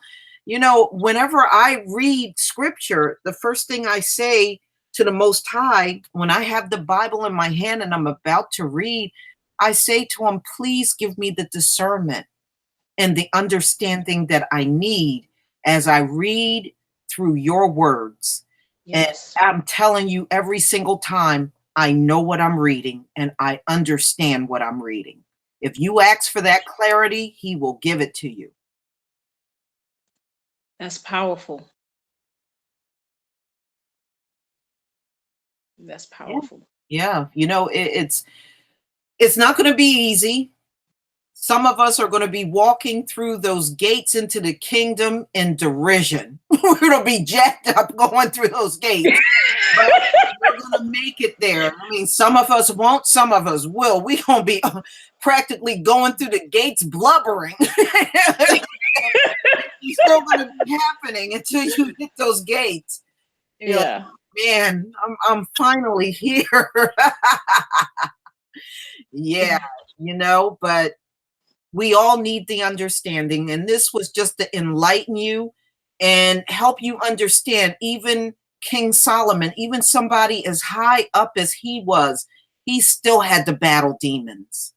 Yes. And the beautiful thing about the testament of Solomon, when he was talking to those 72 demons, he had good intentions. He was trying to rid the world of the demons. That's why he was talking to them, because he wanted to know who they were.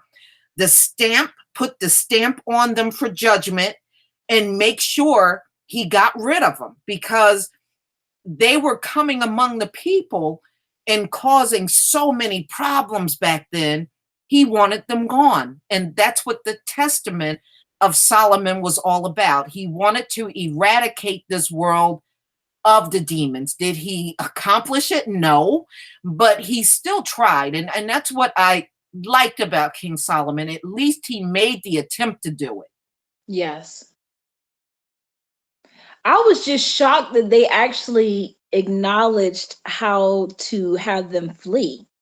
That was surprising to me. That was it. You know, when the Archangel Michael came down and gave Solomon that special ring, gave him that special ring, that ring that came from the Most High forced the demons to open up and talk to Solomon.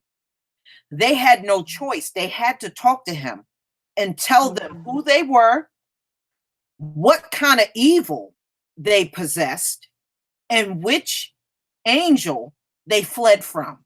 He made them open up and tell them. So they couldn't stand before him and refuse at all. Wow.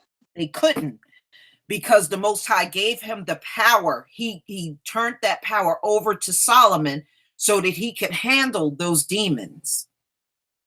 He was in full control of them. And you notice not one of the 72 demons jumped on Solomon and tried to attack him. I noticed that. He was in full control of them.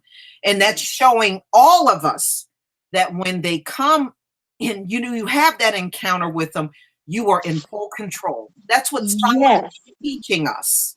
You're in full control of those demons. And that's what we have to remember. So I would always recommend, if you want to pull up the Testament of Solomon, listen to it again. If you got to listen to it a third and fourth time, listen to it. It's just a little over an hour. In fact, let me post a link to the one that we listened to in the chat. Hold on 1 second. It was well worth it. I'll tell you that much.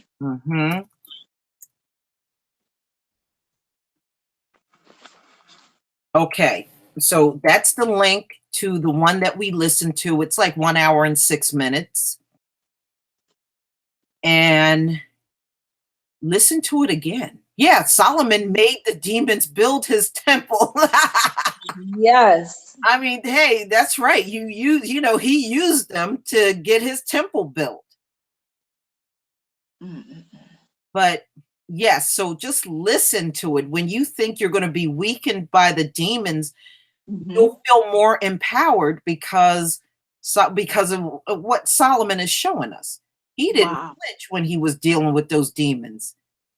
And he didn't raise his voice at them. He didn't have to do it. That was powerful. You know, the Most High, through that ring, gave him the body armor he needed to protect himself against the attacks from them. And he had them right in his face.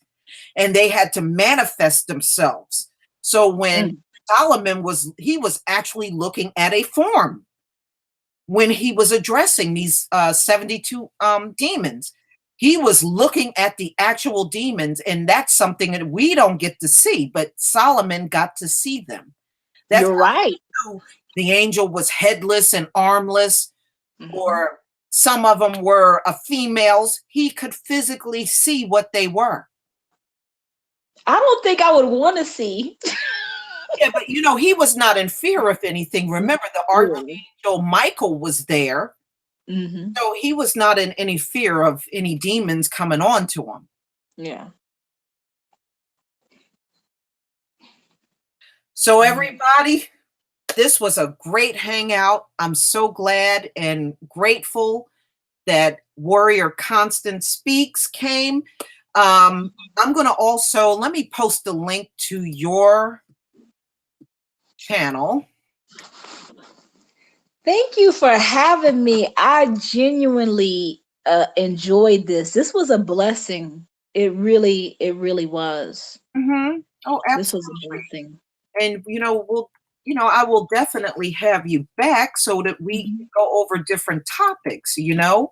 Yes, I would love to come back. I would, you know what I would love to discuss with you? What's that? Ecclesiastes. My Oh, favorite. perfect. Yeah, we can definitely do that. Absolutely. I love Ecclesiastes. That's like one of my favorites. Uh-huh. And Job too. Job is like my number one book. Yeah, Job is that's a powerful one. That's Yes. a powerful one. And not only that, when I first went through the book of Job, I understood part of it, and then some of it I was having a little problem. So I went back and did it a second time, and I got the whole thing. Oh, wow. Here is her whole link to her website. Make sure you subscribe to this channel. And I have a biblical series, and it goes through a lot of the towns and the villages that our people lived in and the ruins. I show all of that. And so if you ever get a chance, please go through that playlist. It matches up perfectly with what the Bible says and where I will. I think I listened to a couple. Yeah, it matches up perfectly. Wherever the Bible say the location is, those locations are still there.